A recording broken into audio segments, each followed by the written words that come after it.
Pawns becoming queens, queens becoming champions. It's the Julius Baer Women's Speed Chess Championship. Wow! Oh my god!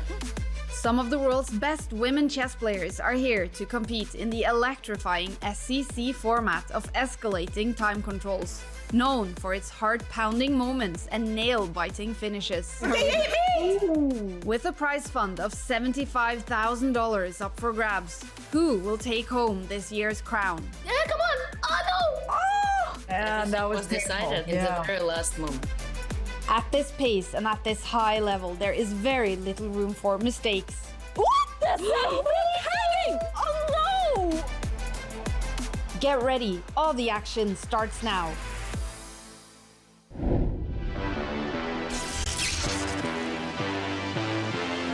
Welcome back to the Julius Baer Women's Speed Chess Championship. I'm Robert Hess. Alongside me is Irene Sukander. Irene, yesterday we saw two decisive matches in favor of Yifan as well as Harika Dronavali. Today, another great match. We have the reigning champion Kateryna Lagno taking on the qualifier Priyanka.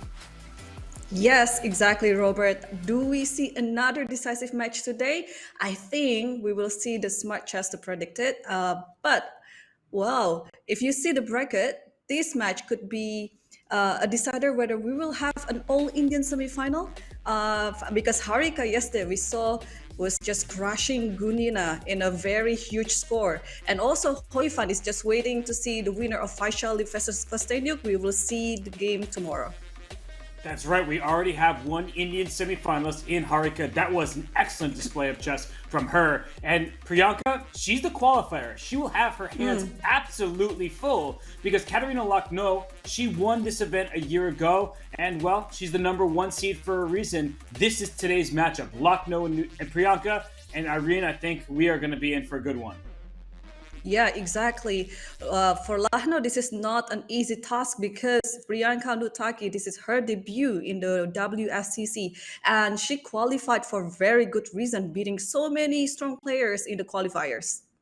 Yes, the qualifiers are never an easy competition, and for Priyanka, she earned her right to be here. Some players were invited, others they had to make their way to the stage. And we keep talking about Kateryna Lagno, so why don't we bring up her bio and her accomplishments. There are too many to list on just a small graphic here. She won the WSCC a year ago. She was the Women's World Championship runner-up in 2018. And she's also won the FIDE Women's World Rapid Championship and the Women's World Blitz 3 different times. Irene, she's a star.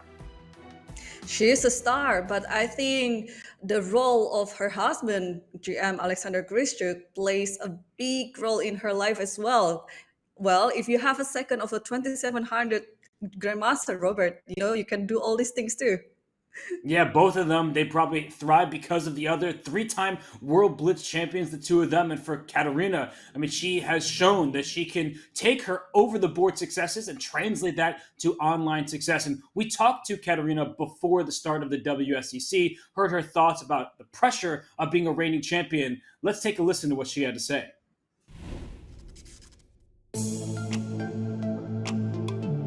Well, no, I don't feel any kind of pressure this year.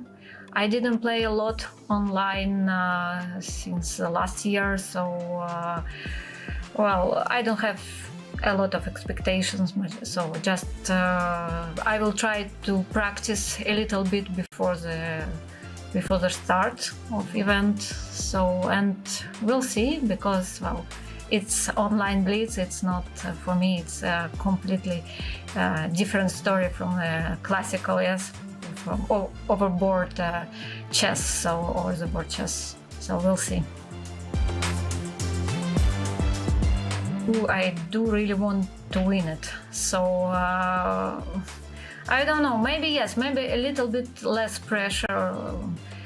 Because it's online tournament, but anyway, of course the main goal is to win a match and another one if it's possible, and well, if you're lucky enough, maybe a tournament.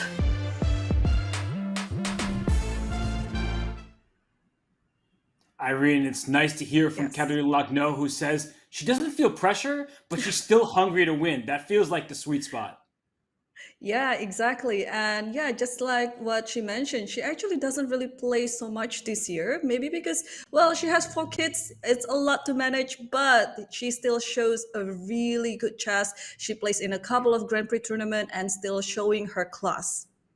Yes, and we see her wooden background there. It's a nice backdrop with the TV on the wall. So she's getting set for her opponent, Priyanka Nutaki. And Irene, I feel like many people don't know so much about her opponent. There are so many talented players coming out of India these days, and Priyanka is just another one. She is making her WSCC debut. She's the youngest player in the competition here at the Women's Speed Chess Championship. She was the World Girls under 10, champion, and she's gained 324 classical ratings since April 2018. So she clearly is an improving player. Exactly. Although her current rating is kind of sporadic, but this only shows that she is progressing. And I think this is the type of the player that you always have to be afraid to face off because you never know, are they on their peak or are they on their worst performance? So I think it's going to be a very big challenge for Kateryna because she usually faces the likes of Yifan, Kosteniuk, where she plays with them regularly. This one, it will take her by surprise. Yeah, because Priyanka's a bit of a wild card. You don't know what to expect from her, but we do know how she qualified for this event. She had to test the waters in the qualifier. She beat Daisy Corey, lost to Paulina Shuvalova, but in this double elimination format, she was right back at it in the losers bracket, where she took down Anastasia Bodnaruk to make her way through to the Women's Speed Chess Championship. So, Irene, the one thing that you said that stands out to me is that Priyanka, she can be a bit unsteady, but sometimes that's a good thing when you're the underdog. If you're streaky, you can land a number of decisive wins. Yeah, definitely, because she's still currently off the radar to all the favorites, to the elite players. But this is going to be a very big surprise, and I think this is one of the most exciting match to watch because we never know what to predict. Even though people would always favorite Kateryna Lagno, she is seeded number one, she is the former World Blitz champion, and so on. But I think Priyanka will give a very good fight against Lagno. Well, you said it, I believe you. But let's talk about what Smarter Chess predicted for this match because Kateryna on paper is a huge favorite. And look what Smarter Chess predicted. 18.5 to 6.5 final score, 92.6% win probability. When you look at these numbers from the 5+1 all the way down to the 1+1 type control, Irene, do you agree? Ooh, this is such a huge difference to the comparison. 92% versus 7. Wow, this is huge. But I guess yes, Kateryna Lagno is still the favorite, but I don't think the score between them two in the end later will be that huge, Robert. I think it will be quite close. We see the match between Paulina Shuvalova versus Ho Yifan, where Paulina was at some point leading the match, even though in the end, Ho Yifan, our world number one, still proved that she is a better player. Yeah, that was a nice comeback from Yifan. She finally found her footing and then was able to dominate the shorter time controls. And while the community has spoken, suggesting that Smarter Chess might be onto something because in the bracket contest, 86% of the people who filled out a bracket said that Kateryna would win, 14% to Priyanka. So more people from, at least by percentage, from the community believe in Priyanka. But we also know, Irene, there are many Indian fans out there who, no matter if you're playing the lowest rated player or the highest rated player, they'll say, we are proud of our competitors. So Priyanka, they believe in her. Yeah, but you also have to see yesterday's prediction where most of the community was voting for Gunina, and we see what happened. So I don't know if we can trust the Smarter Chess today because, again, like what I said, it's going to be a quite close match. Kateryna will take by surprise because she's not very accustomed to Priyanka's playing of style. So I think, yeah, we'll see. And it's, again, we are talking about Indian youngsters. So it will be fireworks on the board. There certainly will be. And as you mentioned, Katerina, she's not playing so much online. And this is a three separate time control format. So they have to play a very long match where they start with 75 minutes of 5 minute base time with 1 second added per move. Then we get 50 minutes of that Title Tuesday time control of 3 minutes plus 1 second increment. Last but certainly not least, 25 minutes of bullet chess. 1 minute for the entire game with 1 second added after every move you make. So Irene, it usually comes down to the bullet in close WSCC matches. And for Priyanka, who's younger, who may be playing a bunch more online, that could come to her favor. Yeah, exactly. I think the shorter, the better it is for, well, the weaker player. In this match, of course, Priyanka is the lower seed player, and I think, yeah, it will give her more chance, more luck actually, in the shorter time control. Maybe anything can happen, right? But learning from the experience from yesterday, one of the players, if they are losing, they should just keep calm, and then not to be affected with the past results, and then they can make a comeback. And we shouldn't hide it from everybody watching that sometimes technological issues play a part in these speed chess championships. And we just, Kateryna Lagno's, her camera went off, and she might be having some issues already. And that's not comfortable when you're playing a long match. If you're Yeah. sitting there like, wait, is my connection there? Did my opponent move yet? Or am I lagging? So for Lagno, she needs to get that set up correctly right now, because Irene, that will cost her if she cannot fix her connection. Exactly, and this is also what happened with Gunina yesterday. She lost a few games due to her internet connections. Her connections were laggy, and then she just completely in a winning position. She just dropped it because of the connection itself. And also, prior to all these games, if you have this type of connection, you don't feel comfortable playing, because you always worry that at some point it will die, and then it will just kill your result and all. So exactly, Katrina has to fix the connection before she can come back playing as scheduled.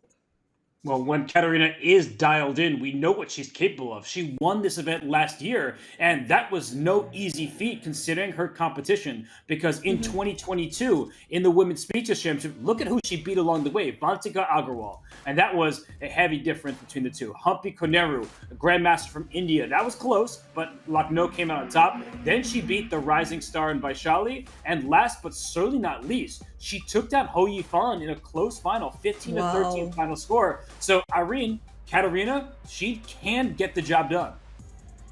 It was such an impressive lineup of the people that Kateryna Lagno had beaten during the WSCC. And I think today against Priyanka Nutaki, and there she is. She's back. Finally, Robert. I think we will have our first game very soon. I hope so, but I think we've been talking about Priyanka and Katerina. That what you said really is standing out to me, Irene. That for Priyanka, she's unpredictable, because when you haven't faced somebody, say 20 times over the board or in various tournaments, you don't always know what to expect. And especially because she's a youngster, her rating is fluctuating a bit. I saw in a recent classical event that Priyanka beat two GMs in the final two rounds, including someone over 600 FIDE. So she's clearly capable of taking down high level players, and Katerina needs to watch out.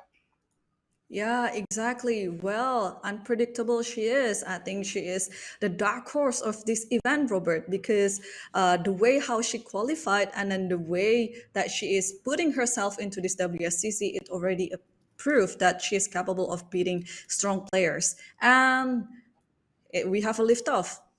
We do. So we see a French defense. I am a longtime French defense hater. I have to acknowledge that this bishop now on d7, it's a passive piece, but it's a solid opening because you have a pawn chain into the center from black, and white has a pawn chain in the other direction, and you typically attack in the direction of your pawn chain.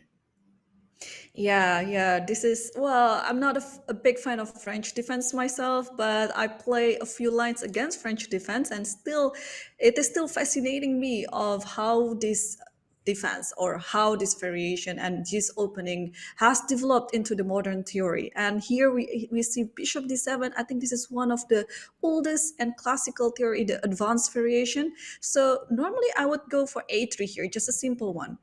But Lagno played bishop e2. I think this is still normal, Robert. Yeah, I mean, look at this knight to e7. For those viewers who may not be familiar with the French, what are you doing putting your knight over here? Well, this pawn on e5 says your knight can't get out to f6, so the knight and the bishop fight for similar squares. This knight will come to f5 or over to g6. Both are available to the knight, and then, and only then, the bishop will develop from f8. So, Irene, you said you play this from the white side, these types of positions. Do you feel like you have a good score and a good understanding, or do you struggle with the French? Because some people do.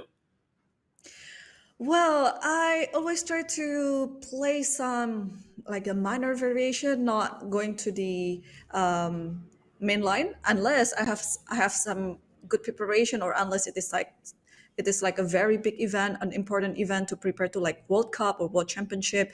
Then I might go to the main line. But usually I will just go to some sideline.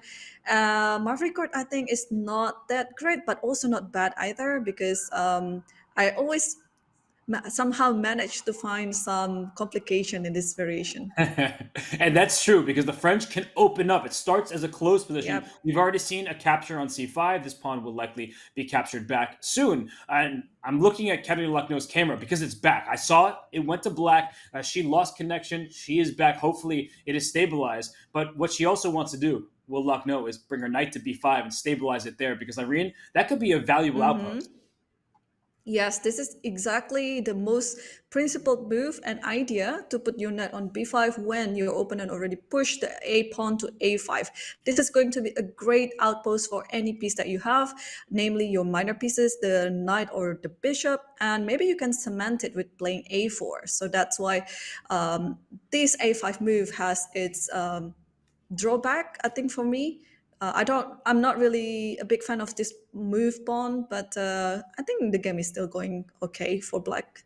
So I know what you want to do here. So it's black's turn. You want to play a5 to a6, but unfortunately Chess.com won't let me do that because pawns don't move backwards. But that would be probably the best move, is pushing that pawn backwards to kick the knight out of there. Exactly. And yeah, and now this knight on b5, it's controlling d6. And at some point, if you want to drop it back to d4, you may. And knight h4 is on the board. I think this is such a good trade offer by Priyanka, because this knight is holding on to e5 pawn. And by doing so, now the e5 pawn is kind of weakened. Yeah, I'm looking at bishop takes h7. That's something you always have to keep an eye on, with knight g5 to follow. And Kateryna, she plays it. It receives a brilliant move. Yes. How does Yeah, black... yeah. Woo! This is going to be fun. What is happening? Wow. I think it is possible that Priyanka missed it, but how did Kateryna saw everything so fast? Like, this sacrifice, of course, it is a typical Greek sacrifice, but you still have to calculate your knight on b5 was hanging. There's still some considerations to do, but Kateryna just played it in an instant. Yeah, I think we need an instant replay. If we can bring up an analysis board. Actually, rook d1 was a mistake, so maybe we'll have to figure out why that was. But look at this here. Bishop takes h7 check, giving up the piece, because if the king went back to g8, then the queen slides out to h5, threatening checkmate, and this loose knight on h4 both would be hanging. So instead of going back, the king went up to g6. The queen comes out, the knight takes the pawn, hitting this queen on g4, and after the queen takes the knight, there's no more discovered check. Down goes the knight over here. So, Irene, as we get to the live position, I'm wondering if black can defend with a move like rook h8, so there's no more queen h7 check ideas. Exactly. I think rook d1 feels a bit too slow for me when you are trying to attack the king like that. So what could be better than rook d1? Because in the previous position before Kateryna played rook d1, I think the eval bar was still in favor for white. Yeah, it was. I mean, if we just go back here, we see, the eval bar is towards the center. The move that had to be played, apparently, is queen g3. That's a really difficult move when your rook is under attack back here, and the black king could try to escape back to f6 and e7. So this is a difficult position. Blunders happen, mistakes happen in speed chess. And right now, the question, Irene, is how does black deal with it? Because white will play queen g3 next, hitting this knight and threatening the king in the queen's path. Yeah, exactly. Is it possible that the move f5, because you still cannot take on e6, you just want to create some square for your king to escape? Wow, f5 would be a huge idea. And that also gives the knight the g4 square, and it could be black going on the attack of the f2 pawn. I love the idea of f5. Queen h7 check looks oh so scary, but the king slides to f6 to safety. So maybe it is f5, a difficult move to play when the responsibility is in your hands. We're commentators, we can suggest whatever we want. Exactly. And Priyanka is down to 1 minute and 40 seconds. I think she has to play faster because more critical positions will arise on the board soon. This is not the only critical position that she will face. Bishop d6. Okay, the engine says black is still better. She protects her knight. She also threatens the g3 square if that queen ever slides back. Excuse me, the knight can move out the way with a discovery against that queen. So I like that move, bishop d6. Yeah. Yeah, that looks pretty good too. Yeah, bishop d6, and now Katrina has to think how to proceed with this position because this is not easy. With one less piece on the board, will the attack be enough for her? I mean, Irene, I'm looking at queen h7, king f6. I don't see the follow-up. It's one check. And I think for many viewers at home, we think check leads to checkmate. That's not always the case. In fact, checking the king towards the center will be helpful for the king. There's more room to keep running towards the queen side and to safety. So I probably wouldn't give that check, but I don't see what to do because black's next move is rook h8, and then it's the white king that is going to be under fire. That's true. That's true. Yeah, and the more I see it, the more I like this bishop d6 as well because, as you mentioned, queen h7 was the idea, and it also prevents knight e4. Imagine if the bishop was on c5 after queen h7, king f6. There is knight e4, might happen on the board. Right, but as you pointed out, the bishop on d6 blocks the rook's access to the queen. I know I drew a bunch of arrows, but the point is the rook usually wins a showdown with the queen, and Kateryna Lagno, she's gone. We don't see her on screen anymore. Her camera is off. Her connection might be gone as well. Yeah, that's a fatal mistake. Okay, she's on. There's some glimpse that she was on. Yeah, they put up a photo of her. Thank you to our great production team putting up that photo of Kateryna. But in all seriousness, she's down to 30 seconds. She's also worse on the board. So I know she has connection issues, but at this stage of the game, Priyanka has been playing perfectly. There was a bishop sacrifice that didn't pan out for Kateryna, and now it looks like Priyanka's ready to take the full point. It doesn't matter how she gets the point. As long as she secures it, she'll go up 1-0 in the match. Wow. Yeah. Exactly, and she's back. So apparently we have a move on the board, bishop f4. We still haven't got the video of Kateryna on the screen, but there is bishop f4.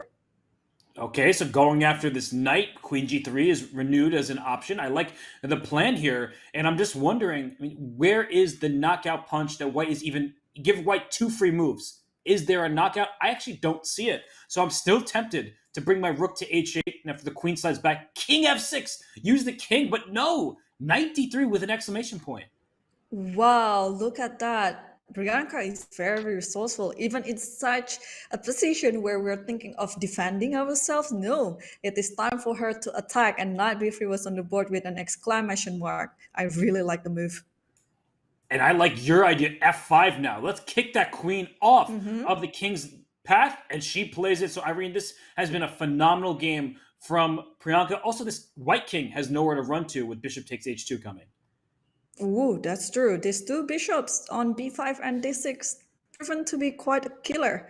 Bishop h2, king h1 is only move. And now, is there any good discovery for the bishop? I'm going bishop f4 and queen takes knight on g5 and saying, you have no more pieces, you have no attack. It's black's game to win. Yeah, bishop f4, there is knight h3. I think that's something that you have to watch out for. Good call. I forgot about a backwards knight move. My apologies. I missed it. Oh, is the queen trapped? That is possible. That is possible. Wow. Yeah. Okay, knight e6, but this is game over. The king will get mated. Bishop g1, for example. Knight takes e8, bishop g1. Okay, and Kateryna didn't allow that to happen on the board, but Priyanka won the first decisive game of their match.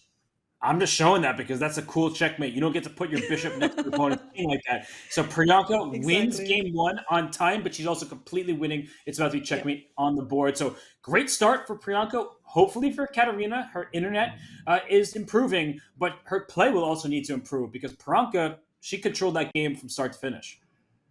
Exactly. But as we remember, it was quite a good call by Kateryna to sacrifice, although she didn't really have a good follow-up. Maybe she was also distracted due to her internet connection. Maybe she already thought of some good plans, but everything was just blurred out because of her connection died.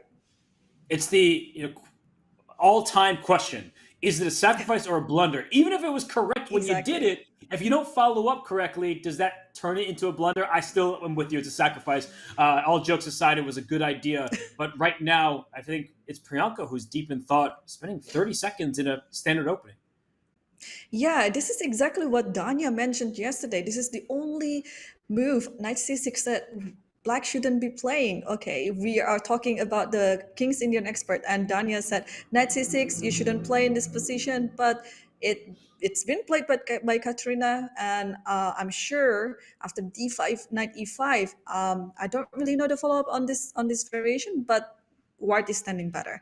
So after h3, I think the next plan will be playing f4 and not f3, just trying to strengthen the center. It looks very good, and the knight is kind of awkward there.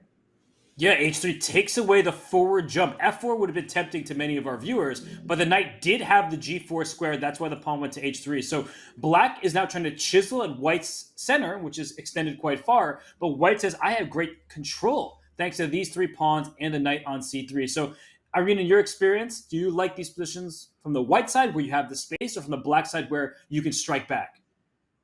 I like it from the white side. I've seen a line against King's Indian like this, different move order, but yeah, this looks just comfortable for white totally. Knight f3 is on the board, even the question mark. It's a very Wow. natural move to make, though. And I think this is Aha. the downside of extending your pawn so far in the opening is this e4 pawn would like to have a pawn on f3 defending it. We like pawn chains because pawn chains are only as strong as their base pawn. And here, the e4 pawn is all alone. So if you take with a c pawn, here comes rook e8. If you take with the e pawn, and guess what? Here comes rook e8. Right. I'm just trying to understand this position. Maybe it would have been better for white to take on e6 first, de, fe, and then knight f3. In that way, you don't have a semi-open line on the e file. That's true. So in other words, there would have been a pawn on e6 and no pawn on d5. But she does defend the e4 pawn right now. And the question is, can black continue building up pressure against it? I like a move, like I was going to say knight b6. She goes c6 right after the center. But I think this gives white the tempo that's needed to get out of danger. Yeah, exactly. I mean, this is the problem when you're playing shorter term control. Sometimes you want to be practical and untangle all your problems. But I think for Kateryna, she has to be a bit more patient and then try to play some principal chess, developing her pieces first before trying to decide whether she has to attack the center by playing c6 or not. Because now I don't really like her pawn structure. c6 and d6 looks like kind of loose. It does. And speaking of loose pieces, the bishop on e3 is loose here. There might be some kind of tactic with pawn d5 and after e5. I don't think I can take on e5, so that looks like it gives white a solid framework in the center. But knight d5? It's too complicated. Yeah, look at the e-file bar for the past 5 or 7 moves, Robert. It's just going up and down, up and down. The moment that I said white is better, the e-file bar doesn't agree with me. The moment I said black is better, now actually now the e-file bar agrees with me. So it's kind of like still a roller coaster, even in the earlier stage of the match.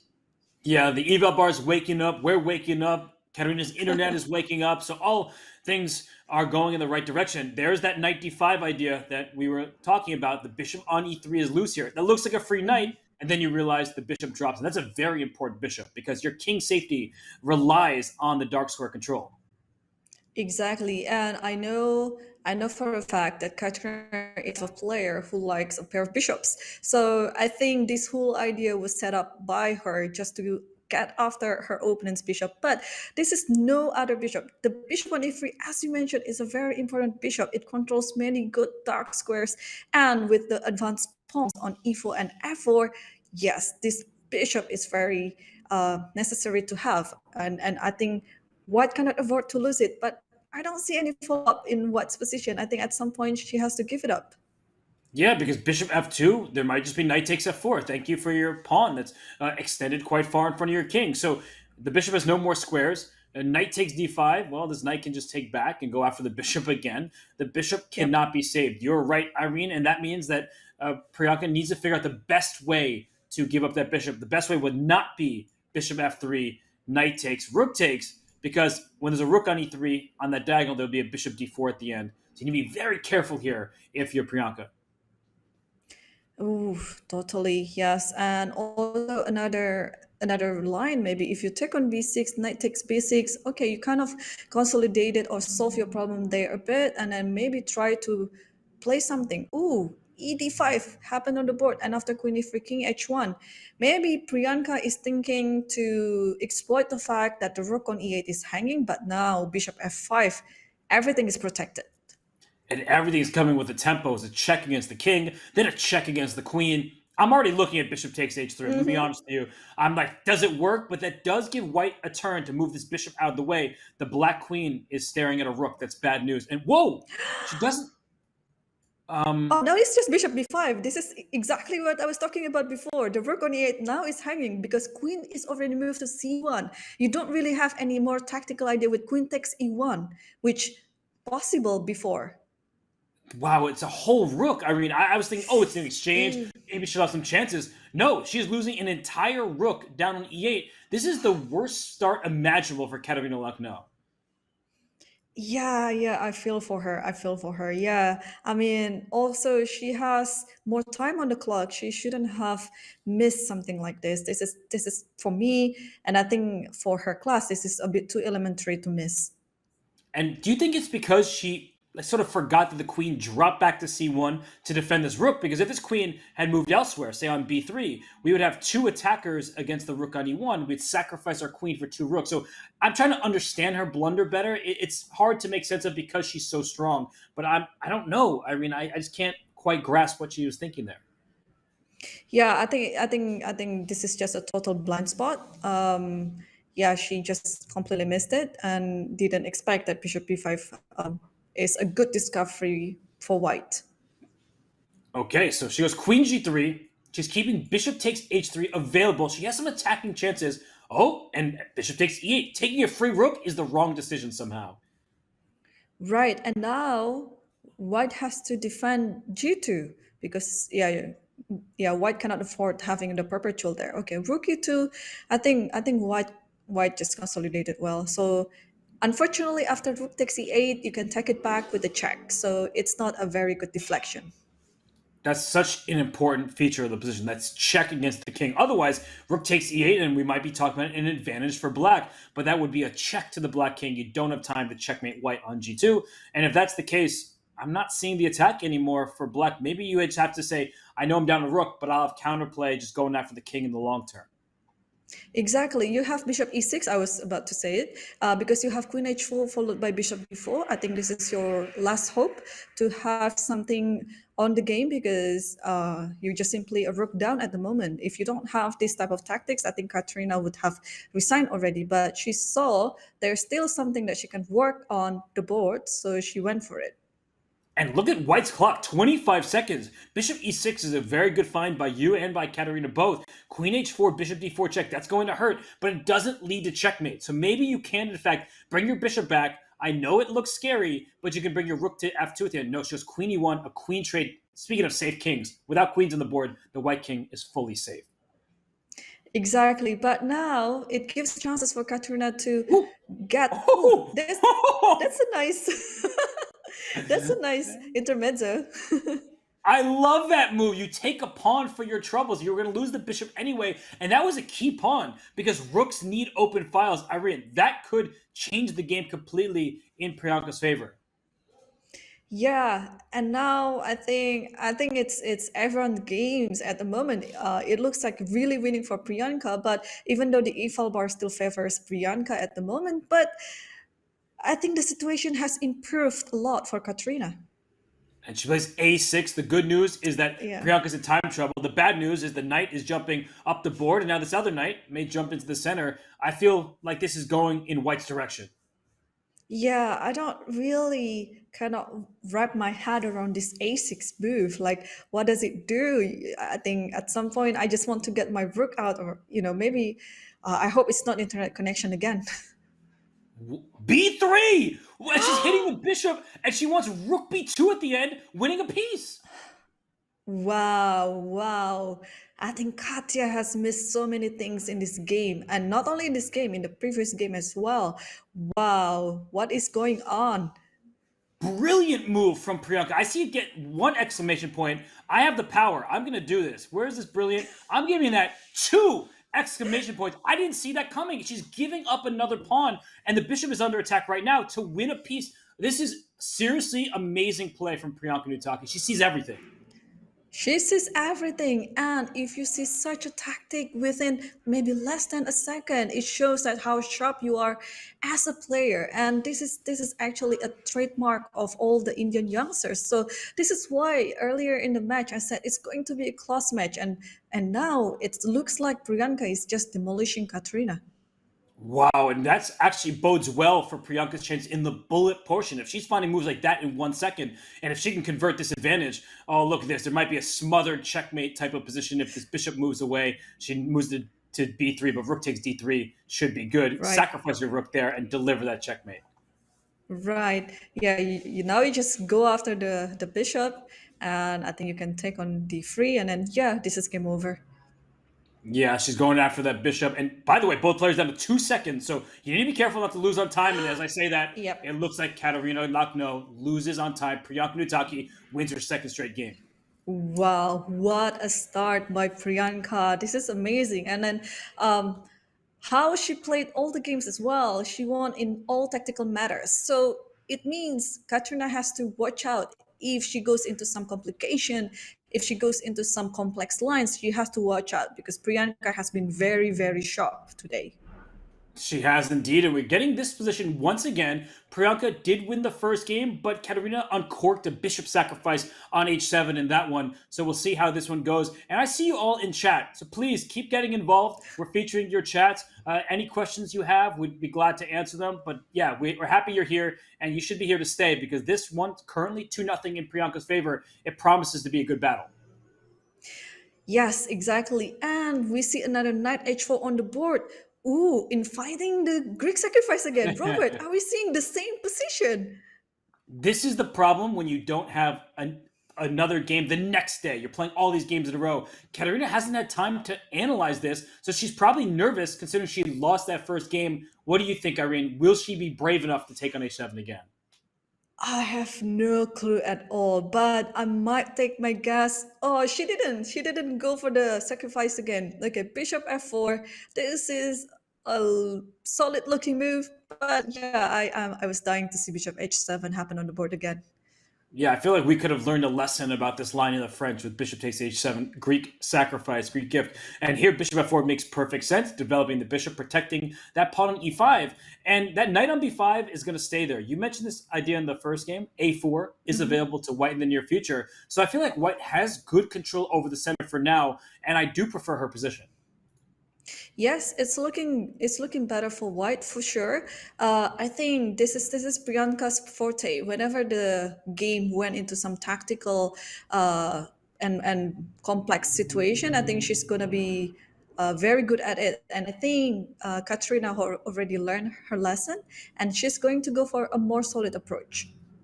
And you say white's going for a solid approach. Maybe black can play f6. It's a risky move. Ben Feingold says never play it. But there is already ideas with queen h5, going after the black king. So, Irene, f6 is a standard French move. Do you think it works here? Yeah, it doesn't. I don't think it works, but you just ooh. Or maybe after queen h5, you can just simply stop it by playing f5. Yeah, just close down the bishop. It's an odd decision tree. f6, then f5 second. Why don't you play f5 right away? But maybe the queen is misplaced on h5, I ask with no certainty. Queen h3. So Kateryna chose the other square to hit on h7. Okay, now this is a big decision for Priyanka. g6, and now there is no more sacrifice on g6 because the queen is on h3.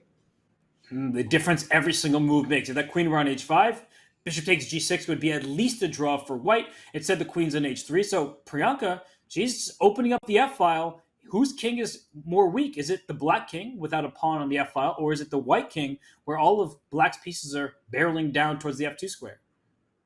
Yeah, I think Black managed to consolidate the position better right now because the knight on b5 is a good-looking knight, but currently without the pawn on e5, it doesn't really have like good idea to go to d6 or to d4. Now it's only looking good, but it doesn't really do anything. So yeah, I'm a bit torn about this knight on b5 right now.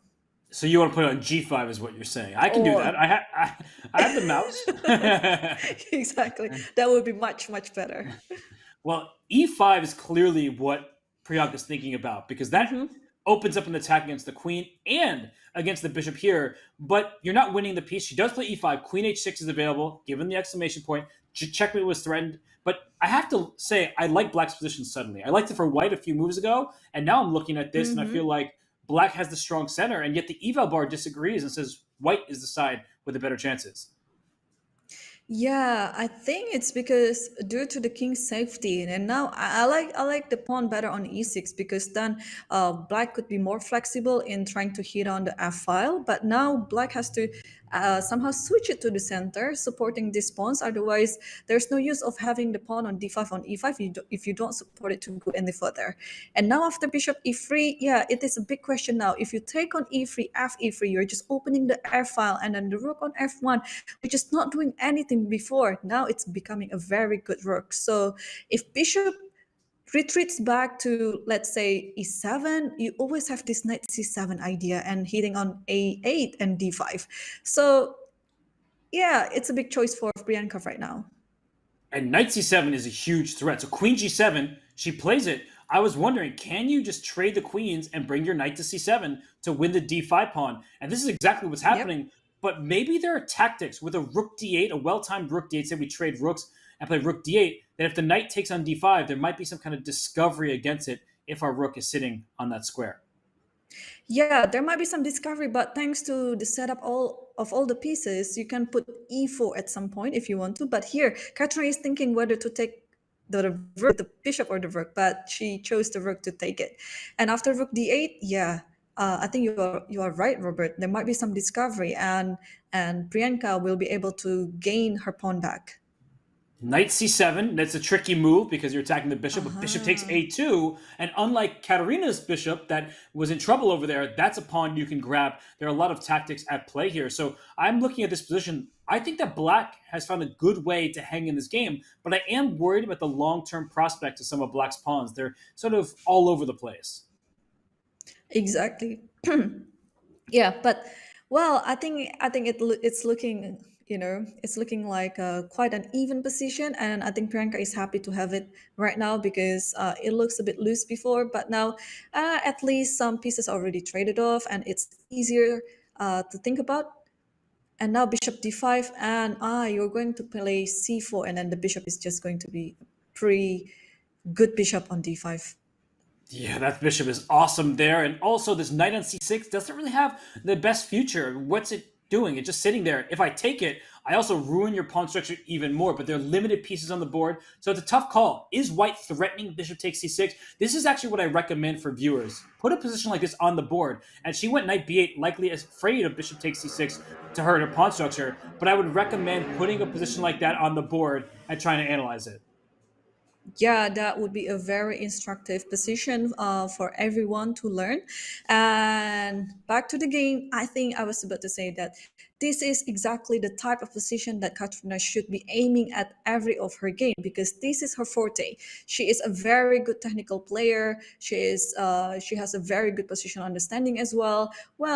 But if you go for some tactical, it's just giving her opponent some chance to counter-strike. But this is exactly this is how Kateryna usually won her game. And she's doing everything right. She brings her rook to d1. That way her rook is ready to go after some of these queenside pawns. Those are loose over there. I love the way that Priyanka's playing until e4. I don't love that because it overextends the pawn. It puts it in a light square. So if the rooks are ever traded, this bishop can help win the pawn, whereas the pawn e5 kept the white king out in the event of a rookless endgame. Yes, if it was a normal day at office, I believe Kateryna would be able to squeeze this position into a victory. But this is speed chess, and she has also some trouble with her internet connection. So I'm not too sure anymore. But again, Kateryna is a very strong player. This should be she should be able to play this by hand. And why Irina is so confident in Kateryna's chances, you look at the board, but you also look at the clock. 2+ minutes for her, Wow. 34 seconds for Black. And Black has no ideas. G5 was played. There's nowhere to go for Black. You're frozen. And White can at some point start throwing pawns forward if she so chooses. But you have to time it well if you're Kateryna. You don't want to trade off too many pawns, because when we talk about rook and bishop versus rook, or those types of positions might be a theoretical draw. Exactly. Yes, and there's pawn majority on the queen side is something that Kateryna will try to convert into victory, because this is her only hope in winning. Even if she gets the pawn on e4, if she doesn't convert the other side of the board well, the game might end up with a draw. So she has to play very precisely. I don't really like this g4 move. It's a bit too committal, but she might not have time to think. And Priyanka definitely doesn't have time to think. Down to 16 seconds. She went h4. She wanted to solidify a weakness for White, but she can't get to it. Her knight needs desperately to get to f4. The knight does not have that path.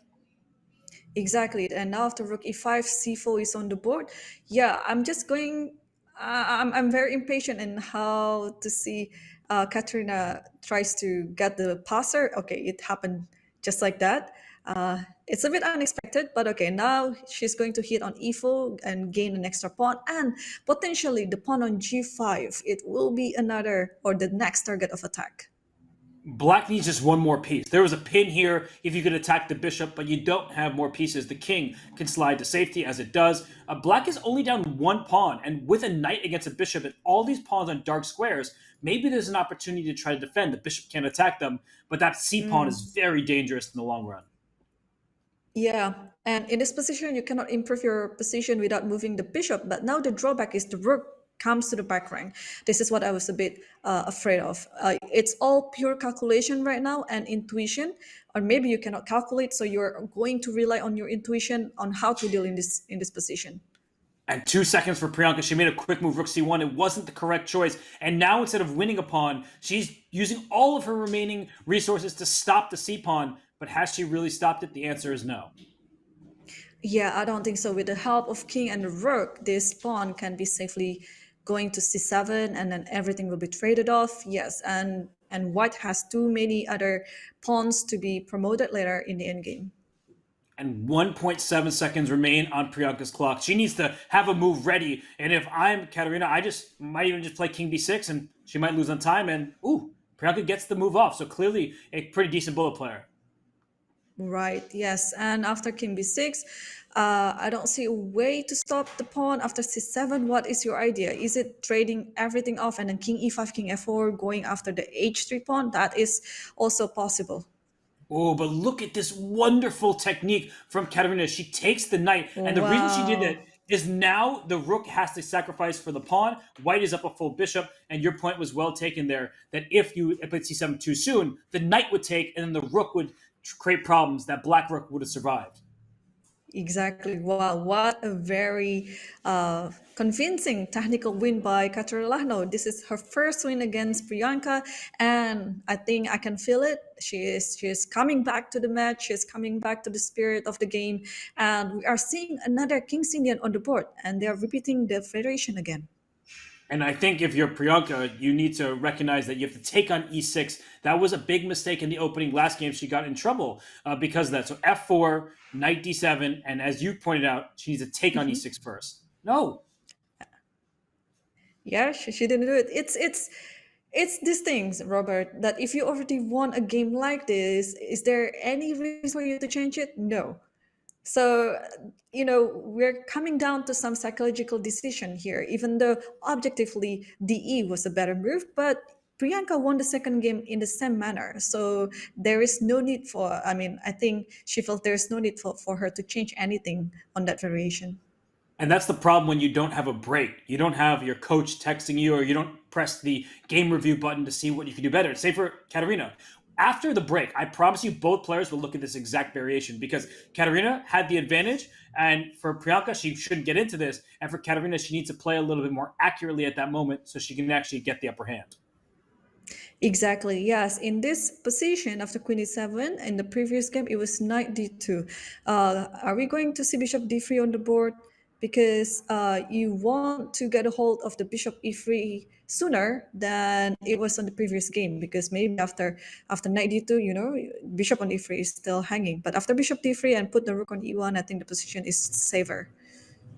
It's a really good point, and Priyanka has paused because she recognized her position was getting bad after this knight d2. She was retreating a little too much. Bishop d3, she plays it, rook e1. That's the idea, and it says the position is about level. Both sides have their chances here. It's a messy position, but I really like the improvement from white side with bishop d3. Yes, exactly. And now I think it is time for Katra to be a bit more calm and try to prepare everything. Maybe bishop b7. This is a calm looking move, preparing maybe for d5 strike, knight b6 with a question mark. I think White's play is simple. Irene, we're looking at this. All of White's pieces are compact and doing something. I just put them all in green here, and it feels like they're all are in good position. Black's piece is a bit scattered across the board. Watch out for an e5 or an f5. I do prefer White's chances. Exactly. I like white as well. This is the type of setup that you usually get also in the Sicilian as white. You just want to get all your pieces, all your minor pieces on the third rank, c3, f3 with the pawn on f4 and e4. Has proven to be a very solid and promising setup. And now we are seeing it from the King's Indian opening. So I think Priyanka is just playing some principled chess right now. And I'm looking at the clock, and Priyanka has over 4 minutes on the clock. Kateryna down, nearing 3 minutes herself. And I think the position is easier to play for white. We see bishop e6 played, f5 comes to mind, knight d4 with a tempo against the bishop and the pawn c6. So many ideas for white, and I'm struggling to find even a single move for black. And look at this, b3. What a natural, strong move, taking away c4 from this knight, and now black is on the clock again. Yeah, I really like this move b3 because Priyanka is just playing against her opponent's idea. She doesn't really need to come up with her own ideas. She just has to anticipate, and this will give Katrina some hard time to think about because now she's down to 2 minutes and 40 seconds, just less than a minute than Priyanka. So wow, Priyanka is doing well again after the first loss on the third round. Such a nice position for white. f5 is an idea. e5 is an idea. Bishop f2, slow playing it to go to h4. And d5, another question mark. And I think this is strategically a bad decision. And I'm also wondering if there are some tactics with f5 available to white. But I mean, that's a big moment here for Priyanka. Yes, yes, and she has the time on the clock. I think she has to calculate this out, whether f5 works or whether e5 works, because it is a big choice for her. There are so many things to be calculated, so many possibilities as well. Whether the bishop goes to d4, for example, is it necessary to put it there? It looks like a very good looking move, but I haven't calculated much further. And e5 plays, she finds the best move, which was your first instinct. So e5 first, f5, I don't know, that looks pretty strong, but the e5 pawn then gets a little bit looser. But you force black to take with the g pawn. So you're making black's king less safe. It's an attacking move. The other option, knight d4, looks strong as well, going after the c6 pawn, and she plays knight d4. She's playing superb chess right now. Yeah, exactly. I really like how she plays. And now, what to do after c5? Do you take on e6 or do you move it somewhere else? Possibly to. No, you have to take on e6, otherwise, there's d4 and it is a fork. Right, if this knight moves backwards, d4 hurts. So knight takes e6 looks promising. Maybe there is knight c6, the queen, like they Ooh, goes to knight f8, and then c6. knight b5. And she plays it. She's going forward. Yeah. She is not taking, she's just taking the initiative. And that d6 square, that c7 square, these are nice places for the knight. Yeah. Now I like it so much better. Yes, with this idea of bishop takes c5 after knight b5. Yeah, knight b5. Definitely, it's two exclamation marks. We'll see if she plays it. She could also look in the other direction. f5 might be tempting, going after the black king. I'm still worried about your point. D4 is a threat that black has, and she plays F5. She went in the wrong direction, but we'll see if it pays off for her. Right. I'm just wondering what did she miss after knight b5? Yeah, I think she's worried about d4. But now after f5, do you take on f5? But even if you do, yeah, I'm still looking for the attack from the other side of the board. But now it's looking still all right for white, I guess. Uh-oh. Except mistakes usually come in pairs. She went f5 and then bishop f4 to defend her e5 pawn, but the engine hates it and c4. I wasn't even looking there, but queen c5. Queen c5 is the idea. Yeah. Wow. What a fork. The knight was okay. I think knight c6 was one exclam, and now it's no longer good for white anymore. The knight on c6 is doomed. What a find from Kateryna. I wasn't looking in that side of the board. I was worried about the black king, but she says, I am calm, cool, and collected, and I'm going to collect this knight on c6. That is check to the king and to the knight. So Irene, suddenly that knight has wandered too far, and I don't see a way back. Exactly. And now is it time to take on f5 first before queen c5? Because I'm a bit worried of h7 pawn, or maybe, maybe my worriness was baseless. But okay, Kateryna took on f5. I think queen takes f5 is in order, and queen c5 just played instantly by Kateryna. And after queen takes c6, Kateryna will be one extra piece up. And she plays bishop e3, does Priyanka, because f7 drops, but the king safely scurries on over to the corner. There are no more checks against it. I think that the extra piece is really what tells the tale of this position. The black king is not in harm's way. Exactly. I'm just trying to find if white has some other compensation. But since this attack on f7, followed by king h8, doesn't really looking well, and then doesn't really have good follow-up, I think Kateryna should be putting this game into her pocket, because this is just going to be another comeback by her. And I think Priyanka needs to get tricky somehow. I don't think knight b5 works. She plays queen h5. There might be a rook f6 at some moment, a sacrifice there. You need to be very careful if you're Kateryna. The good news for her is she's the one up on the clock. It's Priyanka down under a minute. Right. I think the good idea in this position that is after, okay, CB, AB, you just want to trade as many pieces as you want. And Kateryna played it. Rook F8. If you could simplify the position, then there is no hope for Priyanka anymore to even give an attack. If this rook were on e2, there would be rook f6, but this rook is hanging back here with check. But if this rook were defended, this would be a sick tactical idea.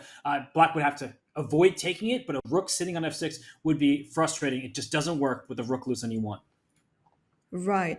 Rook takes f8, rook takes f8, and e5. At some point you will take it, but this is not the right moment for sure. If I were Kateryna, I would try to find my way to try to trade even more. I don't know, queen f5 maybe? But that looks a bit loose because the e-pawn can start pushing. Like this is a passed pawn. It just is blockaded for the moment. And I think that Kateryna needs to find two accurate moves. She finds this two accurate moves, she wins the game. Rook f5 seems good. But this is some looseness in the position with knight c7 on tap. Yeah, totally. Yeah, I really want to move my b6 knight, but there is no good square to go right now. And do I need to worry about my a7 pawn? Do I really need it in the end? Oh, what is going on? Queen g6 is a mistake? Maybe take an e6? I think that passed pawn is going to hurt black. Wow, yeah, this is what I was afraid of. If you just try to simplify like that without taking into account about this e-pawn, then woo, this is happening and the table has turned. Because knight f6, bishop takes f6, and then I push e7. The best black can do would take back and take this pawn, but white gets her piece back, and suddenly this e-pawn, it's doing the damage, and it's hard to stop. Exactly. This is what I was talking about, Robert. If you go into some tactical line, see how sharp Priyanka is. It's just a pity that Kateryna couldn't find any good simplification in the position. Maybe she was a bit too rushed in trying to trade off the queens. But she has to a bit calm down and then see other things even more carefully. And now we see an endgame here where white is even by material. Rook e7 check. Rook e7 takes. Oh, okay. So now if it's knight e2 or knight e2 rook e4, yeah, I think it's fine. Knight e2 is so close to being winning. Rook e4, the only move. She didn't play knight e6. She takes the knight right away. She just says, I cannot possibly lose this game. I think she had some better winning chances, maybe keeping the knights on the board, but she doesn't want to lose. She wants to keep her lead in the match, and white is a pawn ahead. Yes, yes. And okay, so this is a technical drawn position. I think both players should be, yeah, I think should be, I was about to say like shaking their hands, but this is online game. You're not shaking your hands. I'm looking at the clock because Kateryna down to 8 seconds. She's doing this well. At some point, Priyanka should throw the pawn forward. She plays g4, step 1, and throw rook d7. Go to the 7th rank and threaten a checkmate attack. Yeah, exactly. And well, this happened too yesterday between Gunina versus Harika, where Gunina just removed the rooks, and yeah, unfortunately the rook moved to the wrong square and got captured by Harika's rook. So it's very important not really pre-moving in this type of situation. She goes rook e8. She's not setting up the mating net, but at some point, king f3. Don't go. She's going to repeat a bunch of times. The good thing for Priyanka, though, is she's wasting time on the overall match clock, and I think the quicker time controls are going to be pretty good for her. So if she can make it so there are fewer 5+1 games, I know she has the lead right now, but Kateryna being the higher rated player, I think Kateryna is the one who wants more long games.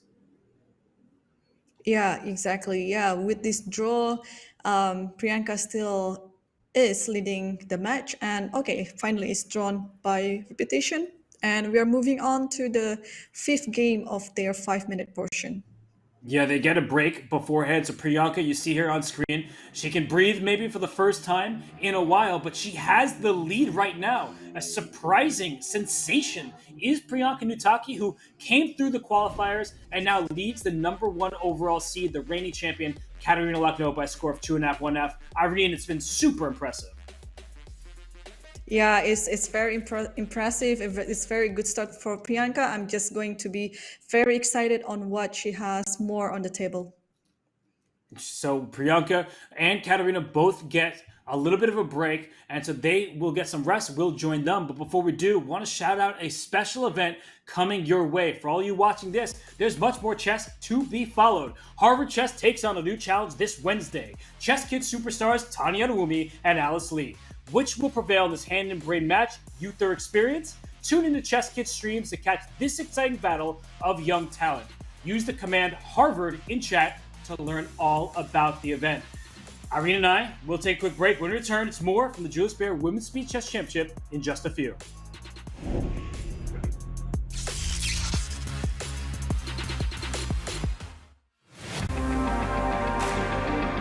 Well, all my projects now somehow connected with chess, because I qualified for the candidates tournament, and of course I'm looking forward to play it and to prepare for it, and of course but I'm also a mother of 4 children, and of course it's a huge part of my life, and so I like when I don't study chess, I'm busy with my children, and you can imagine it's all day work, let's say. I don't think that it's my husband, no, because well, he supports me, but I would say that I would like to feel, I don't feel it so much, like maybe I expect too much from him, but maybe my children, yes.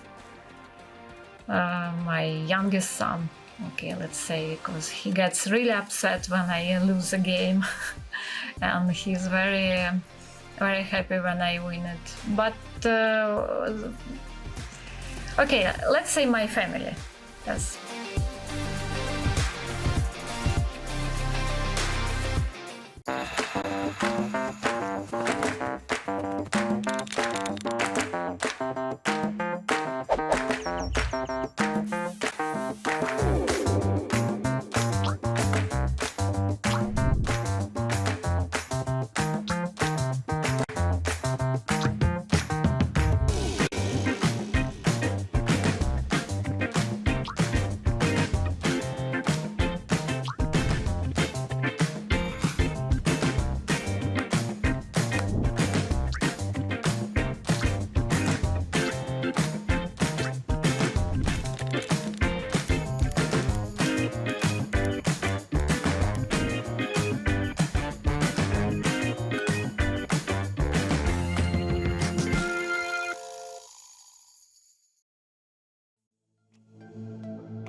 Welcome back to the Julius Baer Women's Speed Chess Championship. I'm Robert Hess. Alongside me is Irene Sukander. Irene, after the first break, we return with a lead for the number 8 seed, the lowest rated player in the field, the youngest player in the field. Are you as surprised as I am? See, I'm not that surprised. I mean, this is actually what I expected since earlier. So, but we have our first break, and maybe the players got some tips from their seconds or their coaches, and maybe they were able to check their own variations. I'm expecting a slight change to their opening approach or their variation approach. So you'll see. We often do see that in the Speed Chess Championship format. You take a break, you look at your openings, you fix those mistakes or change your variation altogether. And the stakes are high here because Kateryna Lagno, she won last year's event. She's the reigning WSCC champion. She wants to win again. And for Priyanka, honestly, probably didn't even expect to be here. But now that she's here, if she wins this match, she moves on to the semifinals. She'll have over $4,000 in prize money. She'll be a very happy player. Exactly. Yes, I think. Well, she is just following those others very talented prodigies from India. We see Vaishali, which is going to play tomorrow against Kosteniuk, and there are also Divya, for example. So India has seen a lot of good prodigies, and I think Priyanka Nutaki is a little bit lesser known name in the chess world, but I think she's just making her mark in the chess world. She is indeed, and she's making her mark in this match. She currently leads as the next game is underway. And, well, it's okay that we skipped the opening because we've been here before. This is the French defense that Priyanka keeps trotting out. And we see an exchange on d4 in this game. So that's different because in previous games, White was taking this pawn on c5 eventually, and the knight was going up to b5. Yeah, exactly. Yeah, already on the 8th move or 7, there is already a change to the repertoire in this game. So we're starting off afresh again. And we see the point of that early bishop d7. The rook slides to c8. That's an open file, the only open file on the board. But White has developed completely naturally. And here comes the queen. Is this pawn going to hang? Or is White going to protect that and maybe lose the b2 pawn? These are difficult decisions. Yeah, I'm trying to calculate what could be the move here for White. Will you just protect d4 naturally by be3, but the b2 pawn will hang. If you play knight b5, there is a6. So yeah, how to deal with this situation? Knight a4 comes to mind, but now you're putting your knight on the rim. It's a little bit awkward, and that knight could be loose eventually with the bishop staring at it from d7. So it's a difficult moment for Kateryna. She plays rook b1. That earned a question mark. Irene, correct me if I'm wrong. Knight takes d4 is the point that the king is on h1, so maybe there's no knight takes something with check. There might be some tactics, but it doesn't seem right to me. It doesn't seem right to me either because, well, it is very important to note that if you want to take on d4 right now, you have to take it with the c knight, because if you take it with the f knight, there is bishop e3 and bishop c5, you have this knight a4. So it's a little subtlety, but it's a very, very important subtlety. Just drawing that position up for everybody, that this fork at the end and the knight on d4 will be lost. So that is not bound to happen, but knight c takes d4. There isn't even knight a4 available because the bishop stares in that direction. So Kateryna seems to just blundered a pawn in the center. And, whoa, what are we looking at? No, I think this is just a desperate move because I don't see the point of g4. I mean, you can just take either one, e2 or f3, and then simply move your knight away and enjoy the pawn up. She takes the bishop. I think that's a good idea. It's an open board or an opening board, so I feel like you want the bishop pair. And if you take this knight on f5, good for you. This knight takes on c3, and the rook on b1 is hanging back here. You have to take this knight on e2. This is clearly just gone wrong for White. Yeah, I think Kateryna just overlooked with the idea of queen b6, even though this is the most natural, typical idea in French defense that queen b6 with the knight on c6 and f5, you just want to pressurize on d4, and knight takes e2, and now f5 knight will just move away maybe to e7, and I don't see any follow-up for White in order to keep attacking.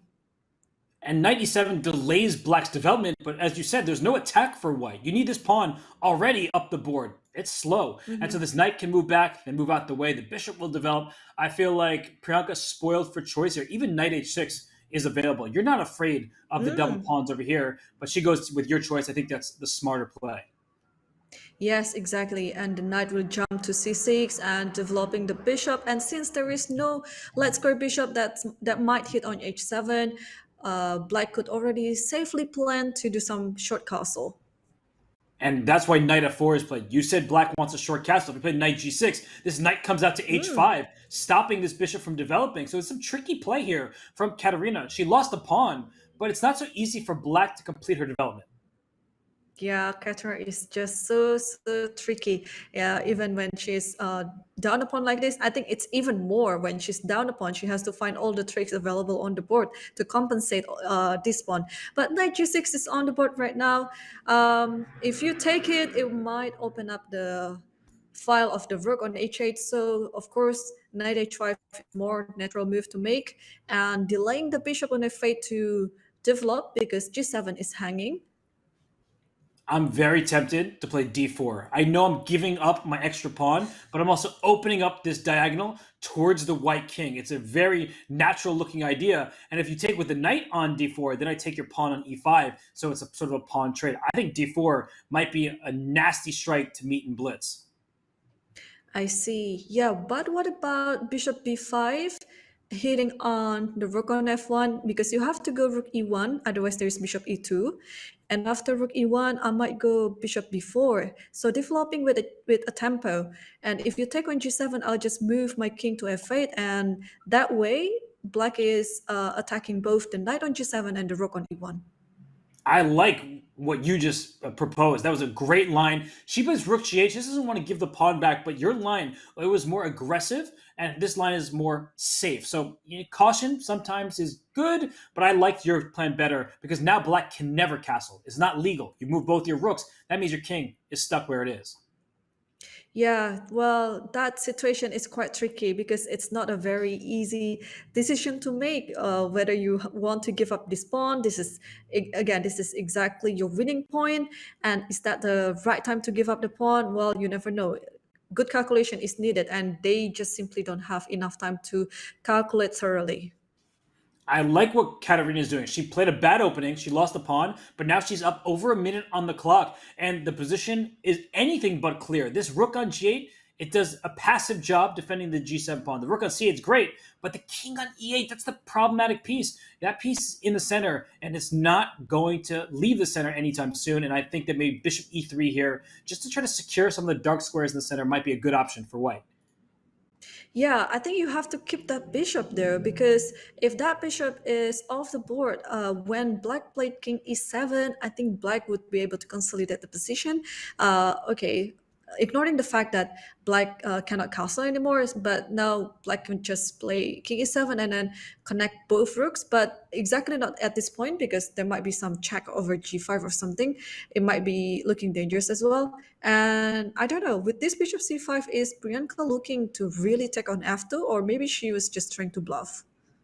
She could be trying to bluff, but I'm looking at the screen there, and there's no Kateryna Lagno. Her connection, once again, is bad. And if I am Priyanka, I'm not trying to make a draw here. I'm not just repeating moves. D4 is probably good. I'm seeing the eval bar go down to -2.5 nearly. So D4 getting this bishop to the long diagonal on C6, that looks like it's going to hurt. Mm-hmm.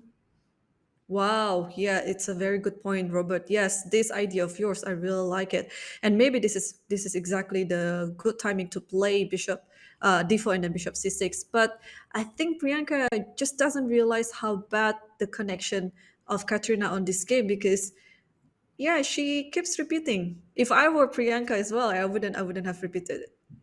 She might be too focused on the chess, not looking at the Mm-hmm. call that they're both on. And now, Katerina, she's up a minute on the clock. Priyanka dipping to a minute. I think she's more likely to make a draw because she's spending so much time. Right. Oh, and Oh she's no, bishop takes e3. And after rook e3, what will be the follow-up? Maybe king e7. That's looking very natural to me. I like king e7, and then for white, I probably queen d4 just to keep that bishop Mm. stuck on d7, not so active, and try to swing my rook to a3 at some point. But let's not forget, a2 is hanging. I didn't look in that direction all game, and she takes Ooh, it. she took it. She took it. Yeah. Wow. Yeah, I didn't look at the direction as well. It's very rare to actually hang a pawn. Okay, so knight d4 is on the board, so Katrina keeps some complexity in the game, trying to exploit the fact that the black's king is still in the center. And white may play f4, f5 because the king is in the center. Throw all your pieces forward. But for now, white has an excellent blockade. Rook a1 or rook a3 come to mind going after this a7 pawn. So I feel like there are some chances for white, especially with Priyanka down to 15 seconds. She makes that move. Now she's 17.1, queen a4, offering a queen trade. Right, yes, and Katrina cannot afford trading the queen, so she has to move the queen elsewhere. But still keeping an eye on d4 knight. So maybe she's limited to only queen d2 or queen d3. Yeah, those two moves look natural. Queen d2, does that threaten to trap this queen? Like, this queen does not have many squares over here. So it's close to being trapped, but maybe it has this c4 square to run away to. But I'm nervous if I'm black. 10 seconds, she needs to make a move. Wow, yeah, so 5 seconds left on the clock. Okay, Priyanka, try to move now. A6, and it is a question mark. It's a blunder. Try to figure out why. Maybe there is b3, because after b3 you have only queen a3 and then followed by b4. Oh, b4, oh, f4. Oh, She's playing for a checkmate. f4. But 1 second left. She's barely making moves. Is Priyanka, but the position is, I think, turning in her favor. I know she's 2 seconds, but Irene, look at the king on h1. It's wide open here. Right, but now after, ooh, it's a blunder and just giving a chance for Katrina to march on. Ah, Wow. okay. Yeah, Now technically Katrina is an exchange up, but can she convert this into a win? it looks great for her. 3 seconds left, and look at this king e8. She's making moves just on the increment. f7 is about to fall. It looks like Katerina should take this game. Wow, it looks like it. Yes, yes, yeah. So this is a very good lesson to learn. Even though your position was fine before, but with having lower on time, it might just Oh, distract the whole thing. queen 67. Oh, Yes. it might Oh, made in oh, three. she missed it. We'll have to look at after. Okay, she wins on time, but that was a checkmate available there. I just want to Right. let's see if I can do it quickly. Queen e7 because of the Yes. oh, so close yet so far. It's okay, Robert. We got your point. Yes, I think the chat also sees it. Yes, queen e7 followed by rook one f7, and it would have been a checkmate. Yeah, that was a nasty end to the game, at least possible there. And whew, wow, it's a tied match. I'm like barely getting a handle of what's happening. Queen takes a2. That was just maybe a pawn that she shouldn't have grabbed. Yeah. In that type of position, it's very important to solve your problem first before creating some more complexity like that. Because queen takes a2, you don't really need that pawn. What you need is to consolidate your rooks, consolidate your king, because your king was not safe at all. So for Priyanka, who won a pawn early in that game, she couldn't convert her advantage. She must be feeling pretty negatively about how this match is trending. She was up 2 points to start. Now it's a tied match. And here in this game, it looks like Kateryna, she's getting aggressive, but Priyanka saying, I have a solid setup. I don't need to worry. I'm just going to develop my pieces. Yes, I agree with you, but this can totally backfire because if we are talking about the playing styles of each player, we know that Priyanka is so good in open position and complexity and all these complicated lines, and now we're actually going to see probably what Kateryna Lagno is very good at. That just a technical a technical chess with lots of positional understanding in place.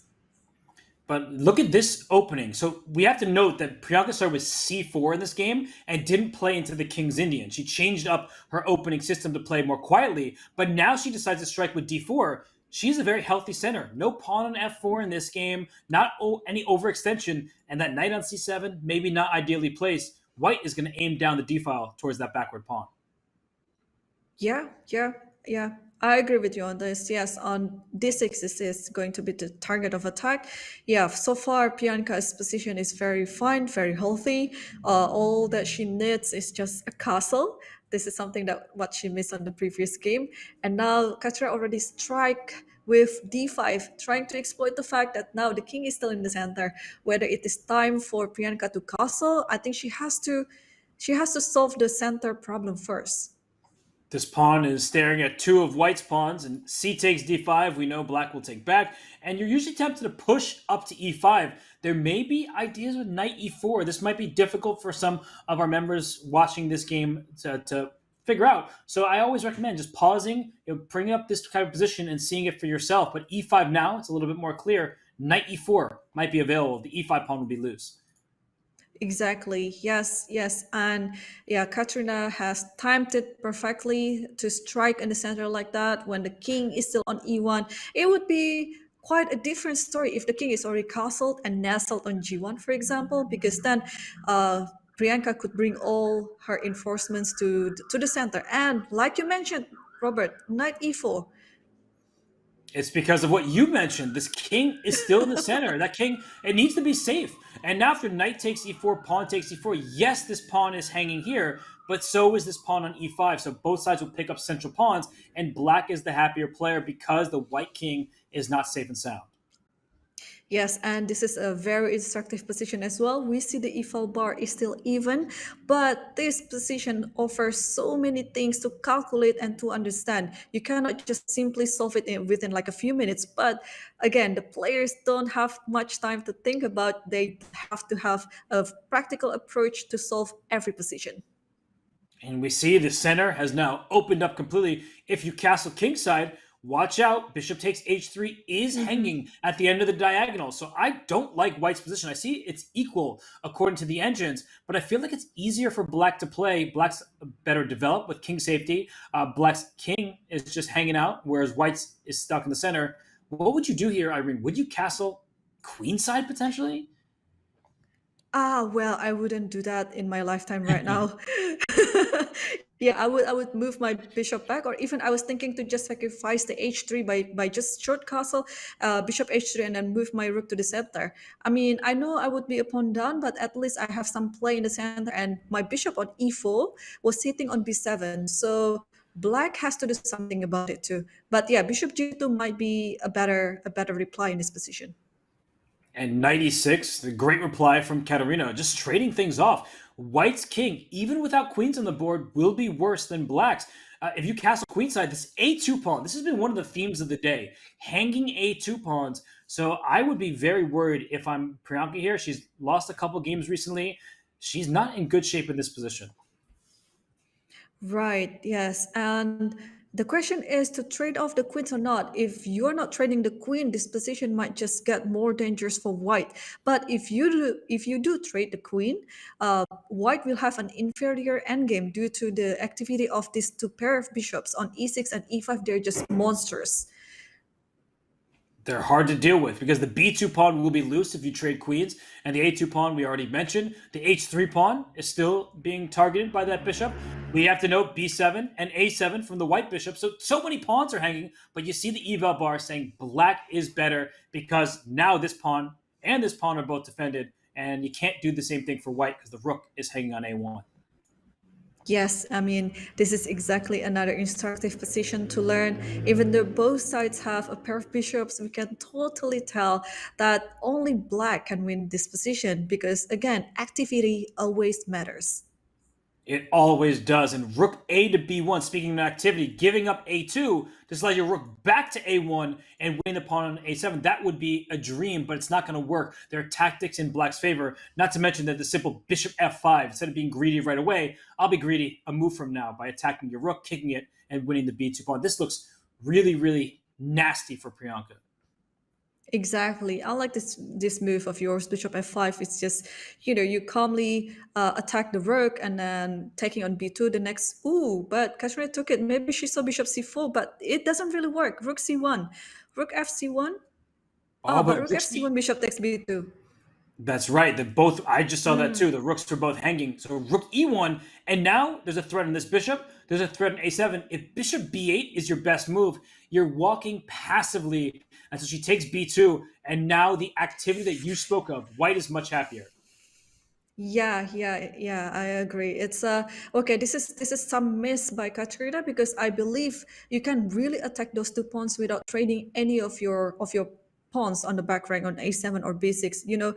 So it's more like you will win those two pawns if you just play a more calmer chess and more strategical chess. And Katrina has all the time. She is still up 2 minutes 51 seconds, so she can think this all out.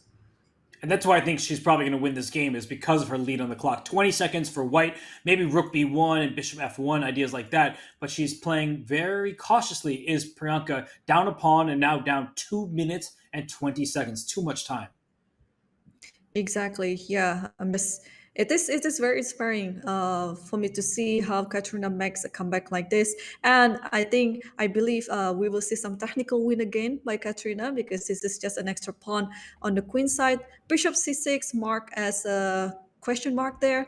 Something is wrong in the Priyanka's position apart from down a pawn.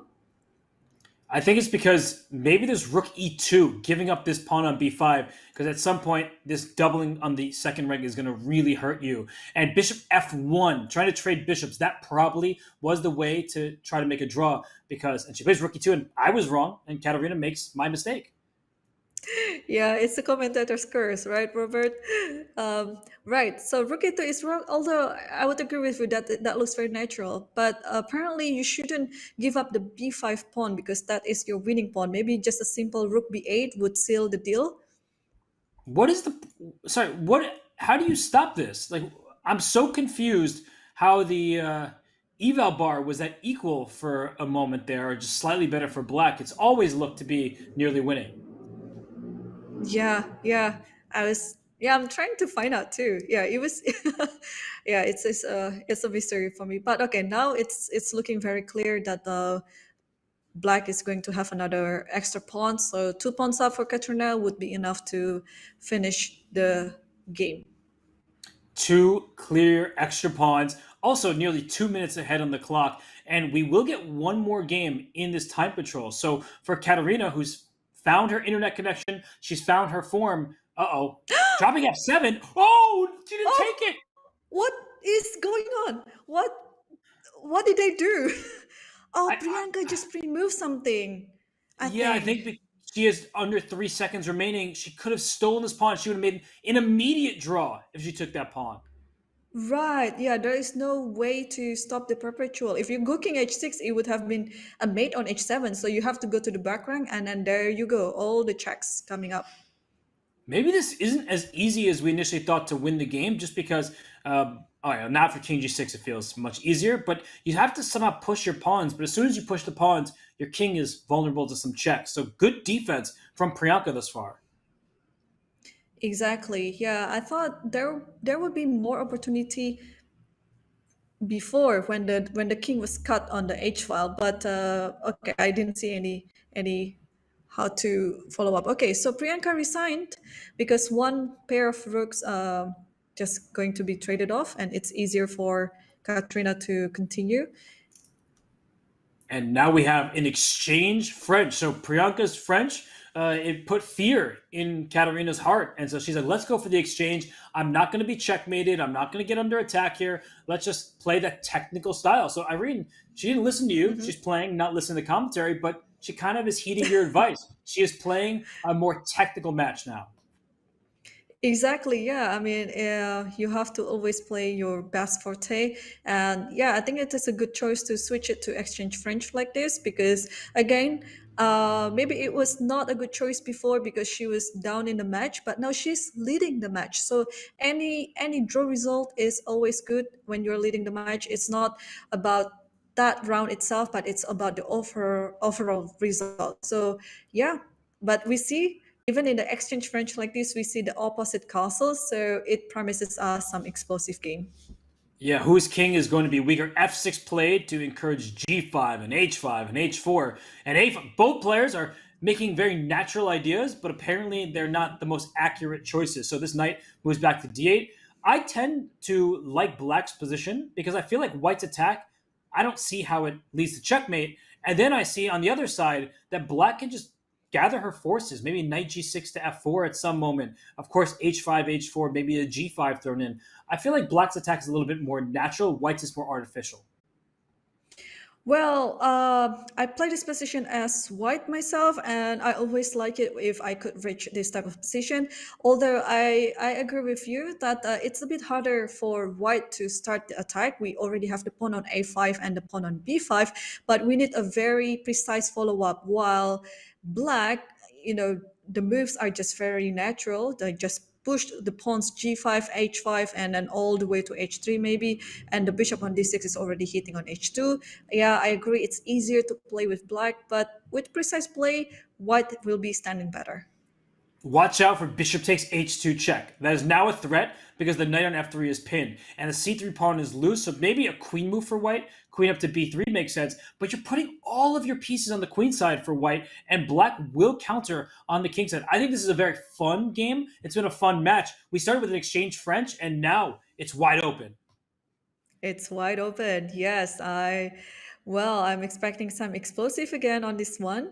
And we see Queen B3 is on the board, and I think Kateryna will go all in to play on the queen side, because this is the side that you have to start your battle, while black will be focusing on the attack towards the king side.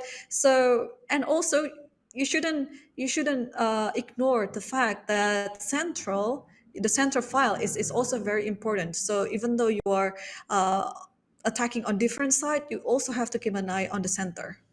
She didn't keep an eye on her a6 pawn. I pointed that out before. That pawn on b7 is pinned. So what is she relying on here after bishop takes a6? The engine doesn't really hate. I give a question mark, but it's not like +3. It says only +1 and change. So maybe black has some kind of resource after bishop takes a6. Is it bishop takes knight in g4? Is that her plan? I have no idea, but I think Priyanka just doesn't want to waste any time playing something like King A8.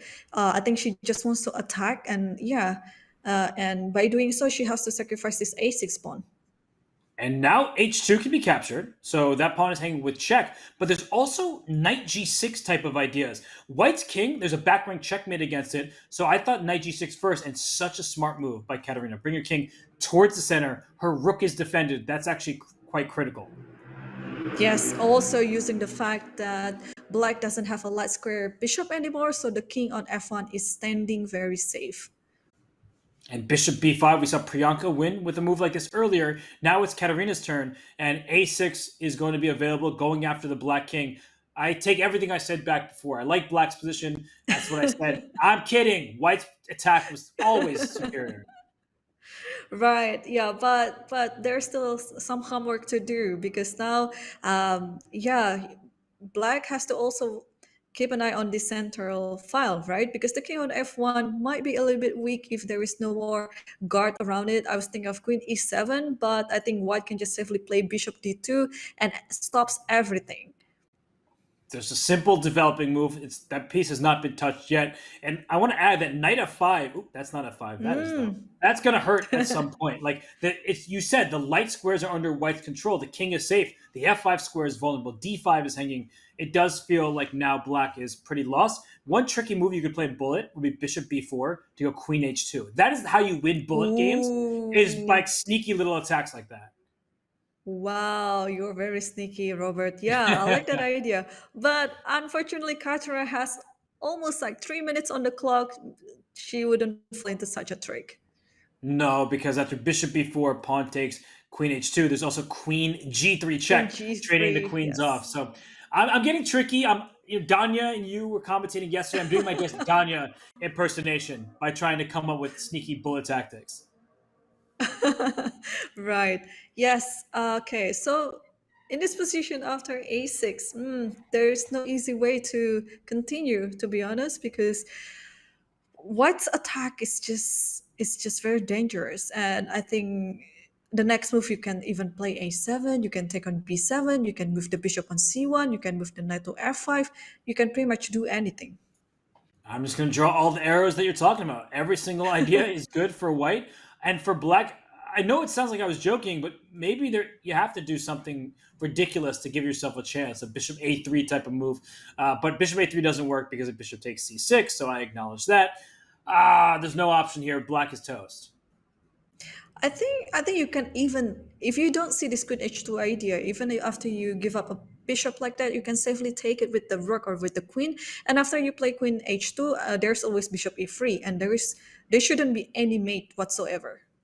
Yeah, I'm just trying to make this bullet sensation happen. It's not going to work. So that's how bad Black's position is. That even this crazy sacrifice doesn't actually work in any variation. I'm playing hope chess, but there is no hope. So Priyanka down to a minute. The good news is it's the final game of the 5+1. Wow, yes. And yes, Priyanka is down under a minute right now. She's not looking happy over her position for a good reason, for sure. And yeah, Kateryna, if she wins this one, it is going to be her third win in a row, and her fourth win in total. Yeah, she started down 2 points, and it would extend her lead to two of her own. And Queen B6 played by Priyanka. I think that makes perfect sense. Pinning the bishop, freeing up a square for your king. That may seem strange, but sometimes your king has to scurry away, run towards the center to survive against the checkmating attack. Yes, exactly. And queen d5 is already on the board. Yeah, just simply taking this pawn away, and bishop c7. Ooh, the black's position looks very cramped. The king is surrounded by white's pieces. Takes on b7. You You cannot can't take it, even. can you? No, king takes, maybe rook a6. That queen looks trapped over there. Knight Right. takes, hangs a piece right away. This is just crushing. Yeah, this is totally crushing. And rook a8 might come into the radar very soon.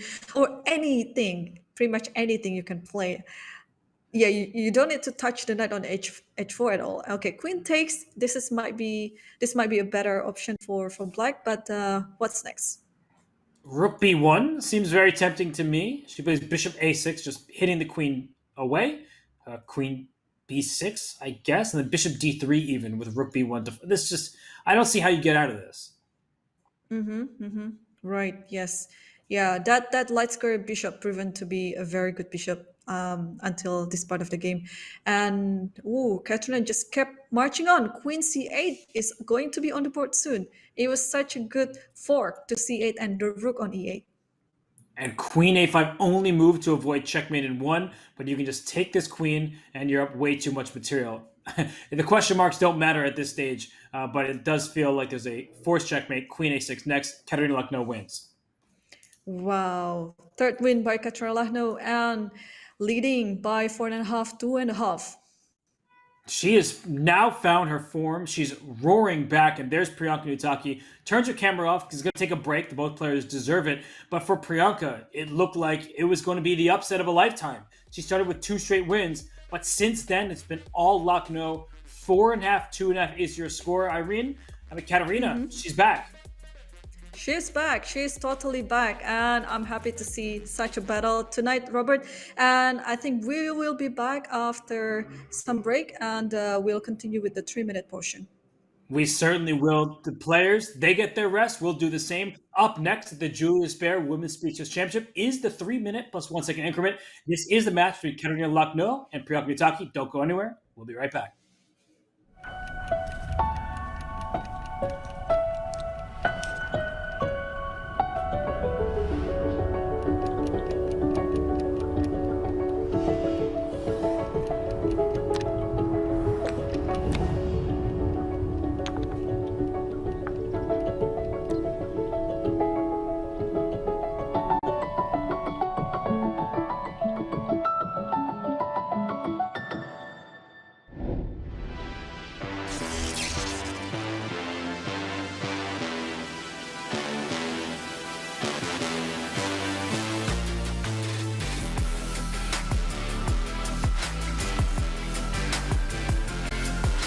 What's up, world? It's time to make another move. If you haven't joined the Vote Chess game yet, you still can. It's Danny versus World. And this is the current position that we have in our game. Y'all have just played Bishop G7. I just used y'all appropriately, which is something we should note. Obviously, I should consider Bishop takes F6 and hope you guys are just going to pre-move castles, right? Unfortunately, with Vote Chess, it doesn't work that way, though. So, because this isn't Blitz or Bullet, the other options that come to mind in this sort of unique Sicilian, which, as I said in the video I did at TwitchCon with the live giant pieces, jokes aside, I chose that on purpose because as the one person playing the world, knowing the resources you guys have, the legal resources you have available with opening books and then your discussion together, it feels like a good strategy often on this side of that type of battle to get a position that's out of book, out of theory, something that's flexible, is going to take some positional understanding, hopefully, to navigate. And so that's kind of what I've done here, right? No exchanges. It makes me think about moves like h3, a move that guards the g4 square, preventing knight g4 and bishop g4, right? Makes me think of retreating the bishop back to f1, which is also a flexible idea I'll keep in mind, because at some point, I might not be interested in taking here anymore. So keeping the bishop pair and then allowing me to sort of slow jam my perspective in the center. Am I playing for c3 and d4? Am I playing just d3? I could even get the bishop back and play c4, right? Like a Maroczy bind style structure.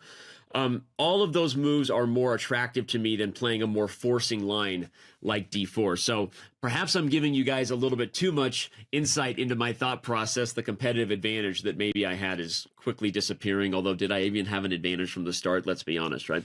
So now I've explained to you sort of how I'm looking at the position, the flexible options I want to maintain. You understand the positional nature of how I'm going to try to approach the middle game. And on that note, I'm going to commit, drum roll, I think I'm just going to play h3. I'm going to play h3 for the reasons I said. I'm going to hit that vote. I voted.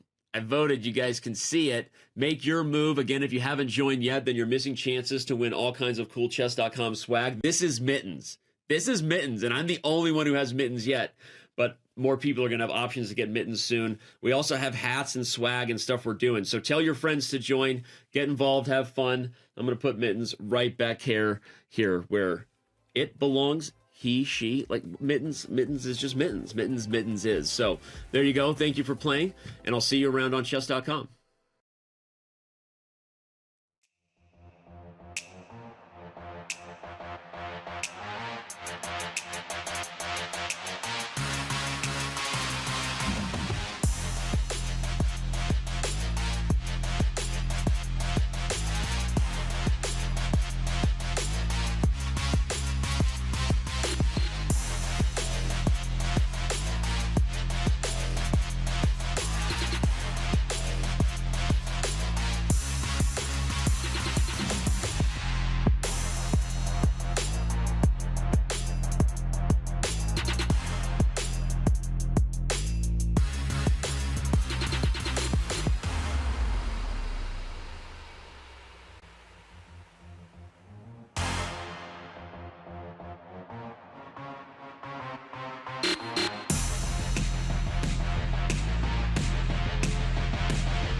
We return to the matchup of Kateryna Lagno versus Priyanka Nutaki, and these two players have had very different paths to the Julius Baer Women's Speed Chess Championship. A year ago, Kateryna Lagno won first place and earned her spot as a return guest of the WSCC, and Irene, it was a very impressive slate of opposition, and she took them all down. Right. Yes, it's a very impressive lineup that Priyanka has beaten in the qualifier of the WSCC, exactly the opposite path of qualifying into the Women's Speed Chess Championship. And we are seeing their match today, and it's been very explosive. We had 7 games in the 5-minute portion, and the 3+1 portion will come up soon. Yeah, the level of play certainly increased from Kateryna Lagno. At first, she trailed by 2 points against our qualifier, Priyanka Nutaki, who couldn't even have expected to be here. But now that she is here, she's made her presence felt. And though she trails by 2 points, Irene, going into the quicker time drills, do you think that gives her a better chance, or is that actually going to favor Kateryna? I think I will have to see the first game first to see how they perform on the first game, because it's a bit too early to say. A 2 minute change on the clock, it's going to be quite a difference to the player. So, but I think as a weaker player or the lower seed player here, it is definitely a good chance for Priyanka to make a comeback and try to even the score first before leading it again. There's something funny when the players who play a little bit more slowly suddenly speed up when it goes to the quicker time control. So Priyanka was always down on time. In games that Katerina had good internet connection, it seemed like she was up 1, 2 minutes on the clock. But somehow in 3 minute, those slower players in 5+1, they get lightning fast. Yeah, yeah. I think for the first game it will be quite a shock for them to adapt with the new time control. And yeah, they will have to play quicker and they will have to be even more practical. I think the lesson here, Lagno is a very experienced player, and she understands that the strength of her opponent is on the open position, on the complex position. And we see in the last 3 games where Lagno Katrina won the games, it's always all technical games. Yeah, technical expertise is through the roof when you talk about Kateryna Lagno. She's a 3-time Women's World Blitz champion, so many successes to her name, and she knows how to get it done even in the waning seconds in a very chaotic game. So we are going to see liftoff in the 3 minute plus 1 second increment shortly. And I like what you just said, that we need to take a step back and we need to look at the first game here in 3 minute plus 1 second increment, because that could tell us who is going to be the favorite in the shorter time controls. Yeah, totally. And I just can't wait to see what Priyanka will offer on the table, because she's been playing pretty much the same opening. There's a slight twist in her French variation, but again, Katrina also comes up with something fresh, something new, and maybe they will also change their repertoire in the 3 minute portion. And we already see now the new opening in their match. It is the Queen's Gambit Decline. No more King's Indian defense, at least for now, from Kateryna Lagno. She's shelved that for the moment, and we see a calmer approach, but it turns into a Queen's Gambit accepted type of position. But this Vienna variation, oh, this is sharp stuff. It is very sharp. Yeah, taking this gambit on e4, white will have all the activities, but black will try to defend and prove that the extra pawn is an extra pawn. That e4 pawn is gone, but when you lose pawns, you open files. A rook e1 will see further into black's camp. And you see that Katerina, she pauses and plays knight c6. She's not castling just yet. And, well, the question is, how do you prove your compensation? Irene, often is a vague term. Oh, you have compensation for a pawn. What is that like in this position? Well, I think it is about to suppress the bishop on c8. As long as this bishop on c8 doesn't really have good activity on the board, and also trying to avoid as many exchanges as possible on the board, because you need all these pieces to create some attack to the king side. So maybe the knight on c3, I think you can give this up for the trade. It's fine, but the rest of the minor pieces, you have to keep them on the board. Very instructive there. All of you who are watching, take note of what Irene just said. You're restricting the bishop on c8. That's one of the ideas. You also do not want trades. Black is up a pawn. Typically, we like to liquidate, simplify when we're up material. So I'm with you 100%. White needs to continue the attack. She plays queen d3. To me, that hints not just at rook to d1, connecting the rooks, but bishop b3, bishop c2. Yep. Wrap that bishop around and go for a checkmate. Yes, now it is a question whether Katrina will keep the bishop on b4 on the board or not, because at some variation you might actually put it on d6. And I think I like this idea of h6. You are not in any hurry to do some short castle, because just like what you mentioned, Robert, this idea with bishop b3, bishop c2 is going to be a very dangerous idea to the black's position. So h6 first, try to see what Priyanka has in store, and then now try to take some action, maybe bishop e7 or bishop d6, but also maybe castle bishop e7. I think it's way safer now to play bishop e7. Great call by you. The one thing I really don't like about this game thus far is how slow Priyanka has played. She went bishop h4 after a very long thing, 20 seconds. That's a move that she could have played in bullet in half a second. So I feel like she's playing a little bit too gingerly right now. And at the moment, Katerina's done a very good job bringing her bishop back. Of course, rook d1's a natural move. And finally, we see the king castle. So, Irene, you can be a very aggressive player. I know that. How do we attack that black king? Well, I think you are judging from our last encounter in St. Louis tournament, Robert. I was up for like plus 55, but I managed to lose that game against you. Yes. So, yeah, that was such a crazy game. But yeah, in this position, I don't know how to muddle the water because it looks like white has to do something to complicate the position, but all Priyanka did is just all the solid looking move, which is not bad, but this is not to my expectation. And G6 earned a question mark. That was anticipating this bishop rerouting as we keep talking about. But I do like what Priyanka has done. Number one thing, she avoided trades. Number two thing, the bishop on C8 still can't get out. She is not taking on D5 anytime soon. That will free this bishop up. So black is doing natural moves, rerouting, and white much of the same. But in this position, can I just simply play knight to b5 with the idea of taking on d5 and then take on c7? Because if you take it now immediately, there might be some intermezzo with bishop f5. So I think knight b5 right away without taking on d5 first, it could be an idea. It's a bit concrete. It's not a principled move in this position, but yeah, it's just a concrete calculation. I like knight to b5. That's a really cool idea. I wasn't looking in that direction. You said knight. I was going to draw knight e4, heading towards the center, and maybe up to c5 at some point. But Priyanka, she needs to make a move. I don't know if she's going to pick b5 or e4, move something else altogether. She plays h3, but you can't play these positions with 13 seconds on the clock.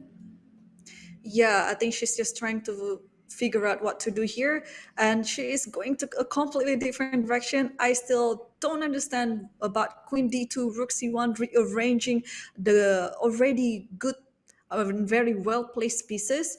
Yeah, she has to come up with something concrete. But she plays rook c1, so she's passing the baton right back to Kateryna. If you play c6, oh, she plays it. That bishop is terrible.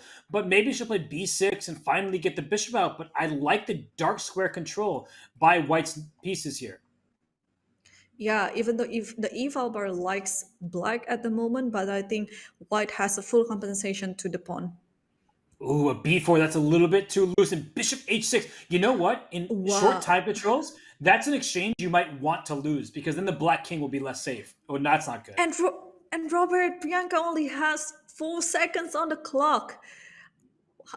How did we miss this? How did we miss the fact that she's actually in time trouble?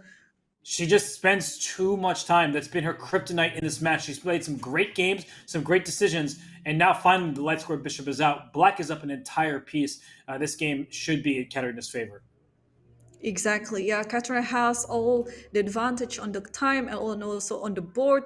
And yeah, extra piece is huge advantage. And now there's no compensation for Priyanka whatsoever. And I agree with this featured chat message that Priyanka does need to improve her time management. This is not going her way because she's leaving herself with 3 seconds in critical positions. And she blundered in exchange, but she made it worse by blundering a piece instead and just sacrificing it maybe. But now she's 3 seconds, she's down a piece. And for Kateryna, it's mop-up duty. Exactly. Yes. Simplification here and there, exchanges, all the tradings, but still need to be a bit careful. Okay, knight c6, giving up the pawn, but it will allow another exchange like this, simplifying the position. Yeah, so far it's looking good for Kateryna.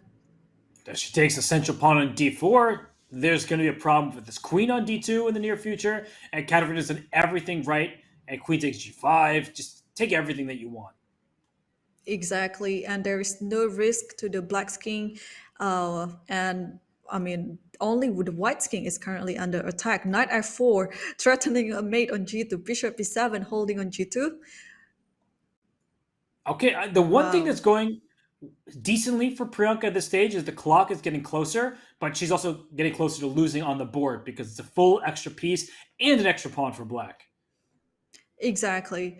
Well, now Katrina has 20 seconds left on the clock. Okay, just pray that her internet connection will be stabilized, and she won by resignation. Kateryna played a very nice game there. She was able to steal the pawn in the opening, and then she forced her opponent to prove the compensation it wasn't meant to be. We're back to the French, and will we see an early take on d4 like we saw in the previous game, or will we go back to those early knight f5 lines? She made her answer clear. Yep. And ooh, now Katrina played a4 instead of knight a3 to b5. So this might be another approach because you can also go to d2 and b3 later on. This will give more flexibility to Katrina's options. And we see the first think of the game from Priyanka, not expecting this a4, bishop d3 move order. Bishop takes f5. Is that a threat? It's a big question. E takes f5. The d5 pawn is loose, but sometimes black sacrifices that pawn to get the bishop pair in a lead in development. So this is a critical moment for Priyanka. She's spending her time, but I have to say, I think she needs to play more quickly. Knight h4 finally chosen, but she's down 30 seconds. Okay, and there you go, knight bd2. Exactly that. Now Katrina decides to play along the center with the knight compared to what she has done in the previous games. The knight went to a3 to b5, and I think I like this option better. I like playing in the center, and this just has proven that the knight on f3, I think it's standing better than it was on b5. That knight on b5, it wasn't aiming anywhere useful. So the knight on f3 at least covers key squares, closes the f-file. But f6, Priyanka is not afraid to get her hands dirty, to play and challenge the center and open up the f-file. I have to say that these Frenches have been quite fun to commentate because they get very active and tactical in short order. Yeah, exactly. And bishop g5 already happened. Queen f7, back bishop e3, a very thematic idea by Katrina, which she already did in the previous game. And now it is a question for Priyanka. Bishop d6, a question mark. Why is it so bad? Maybe because there's c4. Ooh, c4 is an option. Knight g5 tempts me because where's that queen going? She plays knight g5. Exactly. h7 is loose as well. Wow, yeah. So I think after knight g5, you can take on h7 right away with the bishop or with the knight. Can I play queen h5 check g6 knight takes h7 or is that too much? Wow, that's looking so fancy, Robert. It might work actually. Actually, that's I think that was a good move because now after knight takes h7, the queen can just move to e5 maybe, hitting on h2. F4 was not an option because bishop e3 is hanging, and the knight cannot move because h2 will always be hanging. So yeah, queen e5 is a good move. You just have to lose the right of castling because after queen e5, bishop g6, but you can just go to d8, I guess.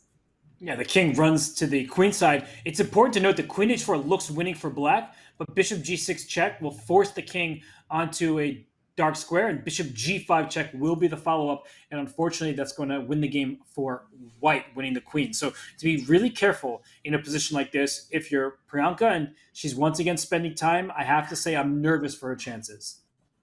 Robert, I have a cool idea. What if you just castle alongside? If you take on f6, there is bishop f2, bishop h2. Is it too much? It's yeah, because there's knight h5. Yeah. Yeah, or back to h7. But that's such a good idea, and that's what she's aiming for. Is that at some moment this is going to hurt? And okay, rook takes h7, bishop takes h7, g6. You get two pieces for a rook and two pawns, but you have the attack. She has to find rook takes h7 here. Ooh. And now the knight escapes and stabilize with h4 maybe. I think h4 is a very good looking move. But of course, Kateryna has other options too. Maybe queen f3 even. This is time to exchange something. She plays f4, showing no fear. Is Kateryna Lagno. That's a move that exposes your king, but she's claiming her bishop on e3, and then the opening of the second rank is actually helpful for white. Yeah, I think I like this option better with f4 instead of h4. It is a multi-purpose move, and e5 is now on the board. I think you can just swap the pawns and play bishop f4 next, because after fe you have to take it with the queen. Oof, and bishop f4. Black doesn't lose a piece because of bishop c5 check, but the king is actually in huge danger over here. If you get one single check, that will be checkmate. So the king should just move out the way. Maybe not to g2, because at some point bishop h. Oh, she goes to g2. Wow. Okay, knight g5. Thank God there's knight g5. Bishop h3 is not a possibility. Yeah, but I agree. It looks very dangerous now having the king on g2 because there might be some additional check. But so far, the position is quite safe for Kateryna, and she goes for another trade over queen e1. I think she's just going to play some technical chess again. She's already up a pawn with a better position as well. If the queens are off the board, it is almost no chance for Priyanka to come back on this game. Did you say safe? Because it seems like that's exactly what Katerina is going for. You're calling it correctly. It's Katerina's style, and she's playing it well. But Queen of Six is a great choice by Priyanka. She needs to go for some kind of attack. It may not be objectively strong, but look at the clock. Once Katerina dips under a minute, that's when you make mistakes, and the king on g2 is wide open. Whoa. Yeah, B4, a little bit too ambitious move, but I think Catherine is just using the fact that Priyanka is only down to like now 5 seconds and try to make the position even more complex. Rook E8, Queen D2. I don't know what's going on. Can you take on B4? Yes, he You did. have to. Yeah, and now the queen goes to f2. Watch out for queen b6. But h2 was hanging, but the queen wants to come up to b6 and deliver checkmate. Yes, and I think Catherine will just play it. Yeah, I don't see anything else. Queen seven will be coming on the board soon. If you play knight e5, there might be a check along the c5. But okay, bishop a5. What a good defense by Priyanka. Very good move by her. And queen goes to c5. Queen into g4. Watch out for rook takes h4. Suddenly black has some counter chances. Yeah, exactly. Yeah, this is not as easy as I thought before because black always come up with some resources and it's not ending there. Queen rook h4, just like you mentioned. Wow. And watch out for rook e2 check, but she takes a bishop. The rook pins the knight. Great tactical vision from Kateryna Lagno. Rook f2, there's rook h2 check. Oh, but there's no more checks. It looks like it should be a draw, but king h1, the knight on g5 is a hero. Wow, that knight was from B1. It's the heroic knight, turns out, until the end of the game. What a sequence down the stretch. Kateryna Lagno stretches her lead to 4 points. So, Irene, we're looking at Priyanka Nutaki doing her best, but what does she need to change? I think the obvious answer is moving more quickly, but is there anything in the chess that you see that she also needs to change? Yeah, I think moving quicker is one of the main things because when she falls down under a minute, she keeps making so many mistakes, and it's not only come in a pair, Robert. It comes more than a pair. So yeah, once she settles with her time management, I think she will play better because if you remember the first two games, I know Lahno was making mistakes as well, but the time management by Priyanka in the first two games were just amazing, and that's why she won the game. But now, yeah, she has to move quicker. She has to play the opening that she knows best, not to be experimental with other variations that she's not familiar with. And we can see it from there. Well, it's a good start to this game then. She's up 30 seconds on the clock. Every single move has had a purpose, very natural opening development. And we see bishop f5 from Katerina defending this knight on e4. So for Priyanka, there's always a temptation to play queen c2 and castle kingside. These moves are natural. She needs to keep up the pace. Exactly, yes. And now, since Priyanka is delaying the castle, there might be some other ideas as well by playing the long castle and try to attack on the king side. But I agree, the short castle is way more natural. I think it is also played more often by players. But yeah, Priyanka is quite spoiled with options here. The castles are good. Knight e5, what she just did is also very natural. So yeah, it's looking normal and looking very solid for Priyanka.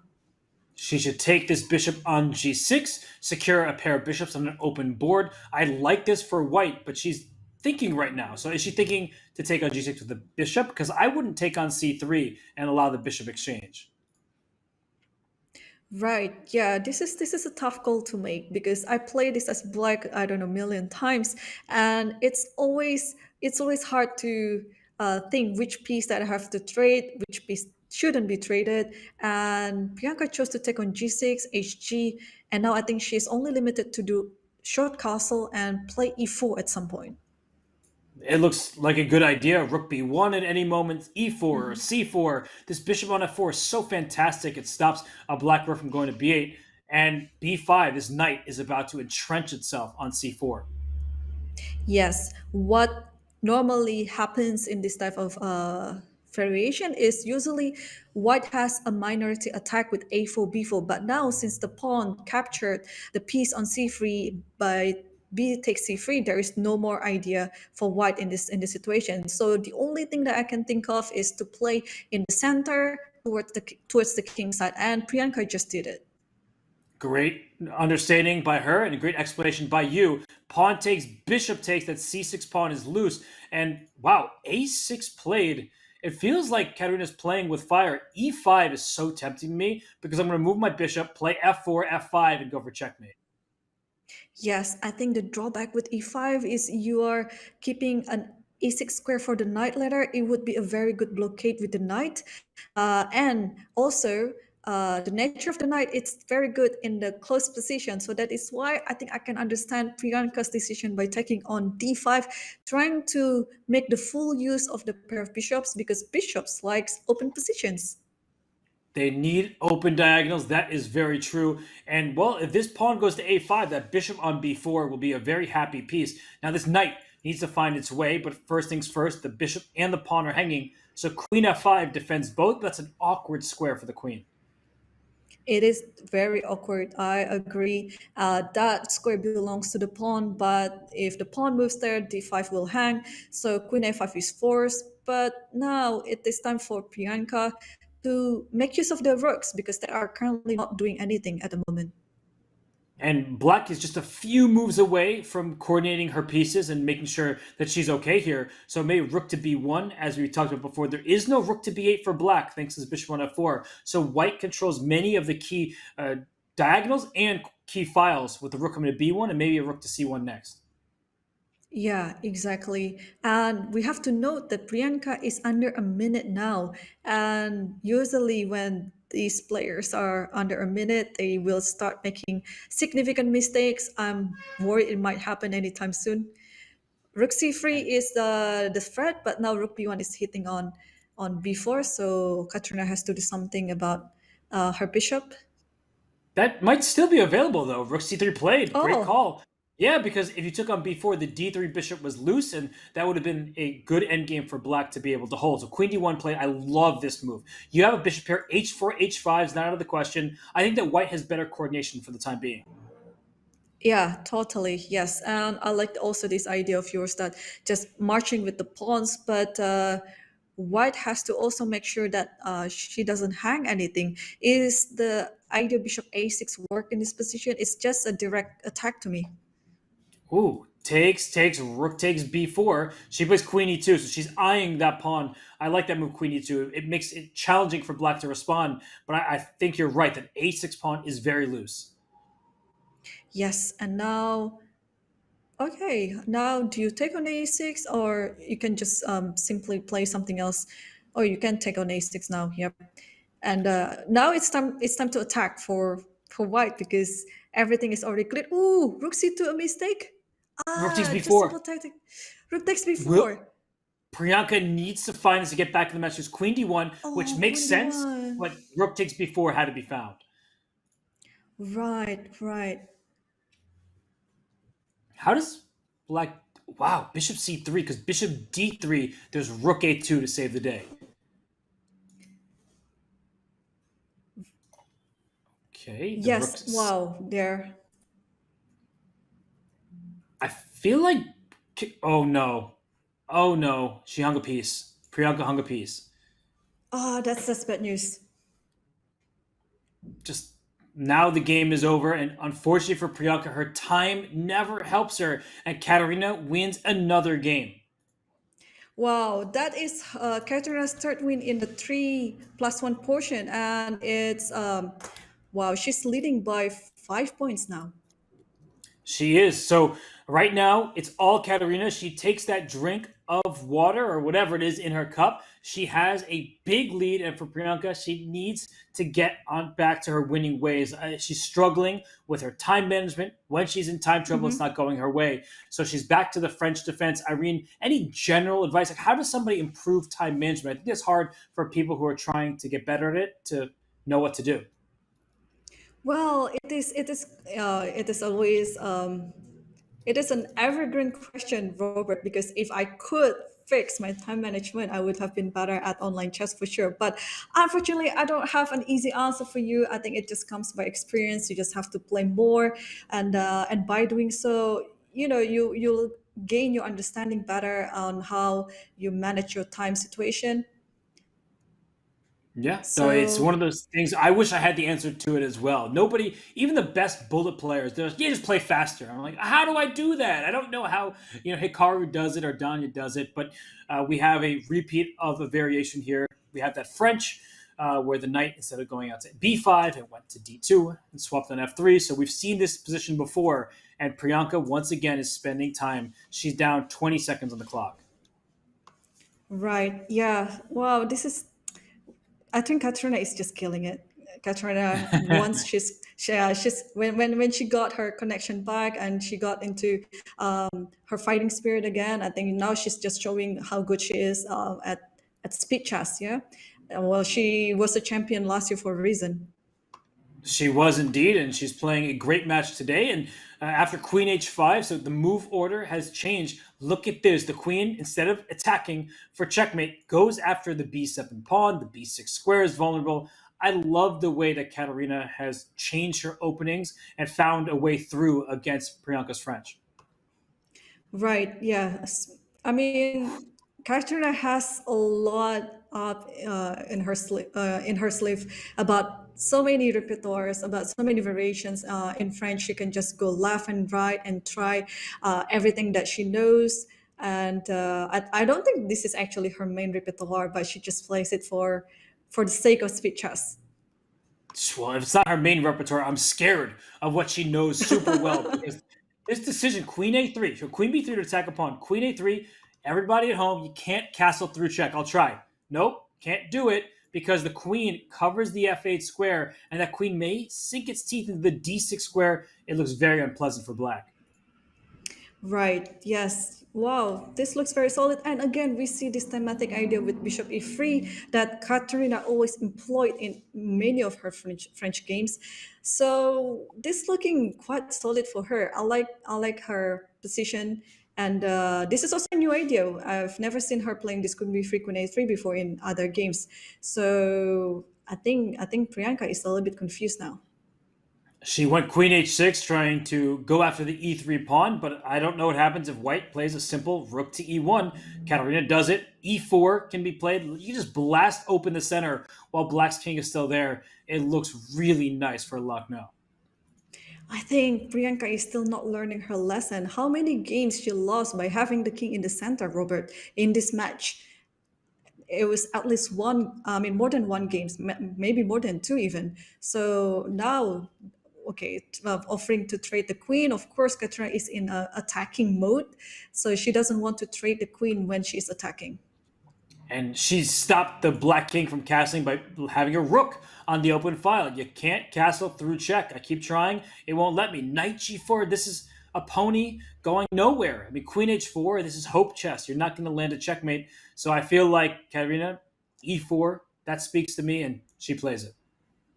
Wow, E4 is just so natural and it is just asking to be played. I like that move a lot. It's so principled and it is very attacking right now. Yeah, Katrina is posing a very hard situation on Priyanka's position right now.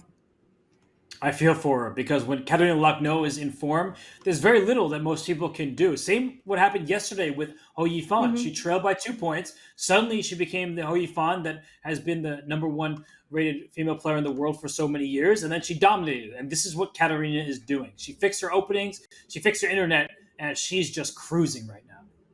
Yeah, these players, they are very dangerous once she gained their understanding over their opponent's playing style and playing strength. They just could easily adapt to it and then they're going to go after their weaknesses. So it is not only about what's happening on the board, but experience really talk a lot in this match because Katrina really fixed everything that she needs to fix off.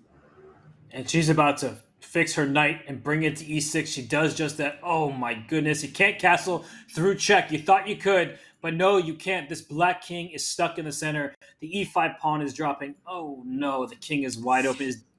d6 at some point. That might hurt. Yeah, that looks like a very good move.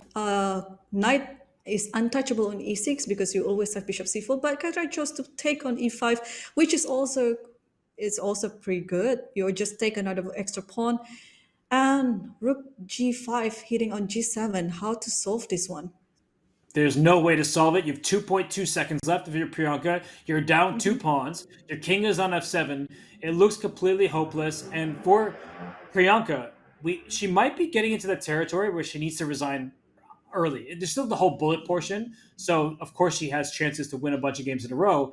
But you need to conserve the match clock if you're her. And right now, she has no chances in knight takes g7. Oh, my gosh. Oh, okay. Now this is just game over. Oh, and then take with the discovery check, yeah? And That's why she Kateryna won resigned. it again. Yeah, Wow.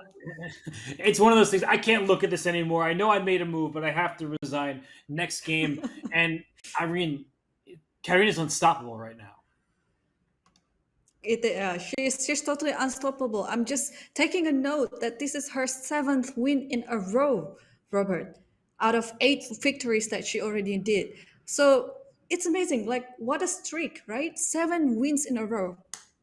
That's right. It was 2.5, 1.5 at the first break, and that break couldn't have come at a better time for Kateryna. She's won 7 straight games. She goes back to her King's Indian, but what is this? Knight c6, knight back to b8. How do we instruct our viewers who may just be starting chess or trying to learn some concepts? They move this knight up and then back. That seems wrong. Yeah. Wow.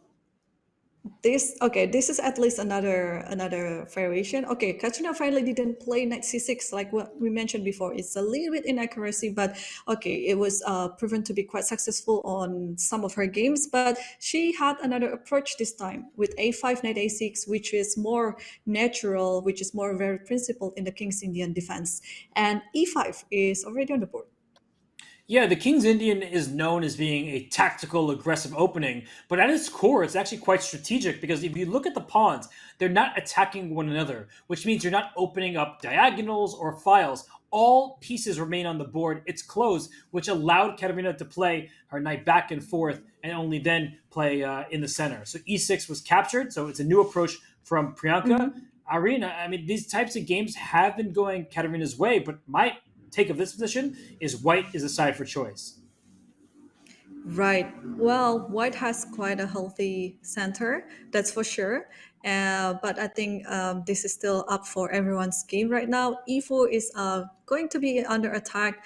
Well, this is still a game. This is still a game. Knight c5 will be coming. F3 will be played. Yeah.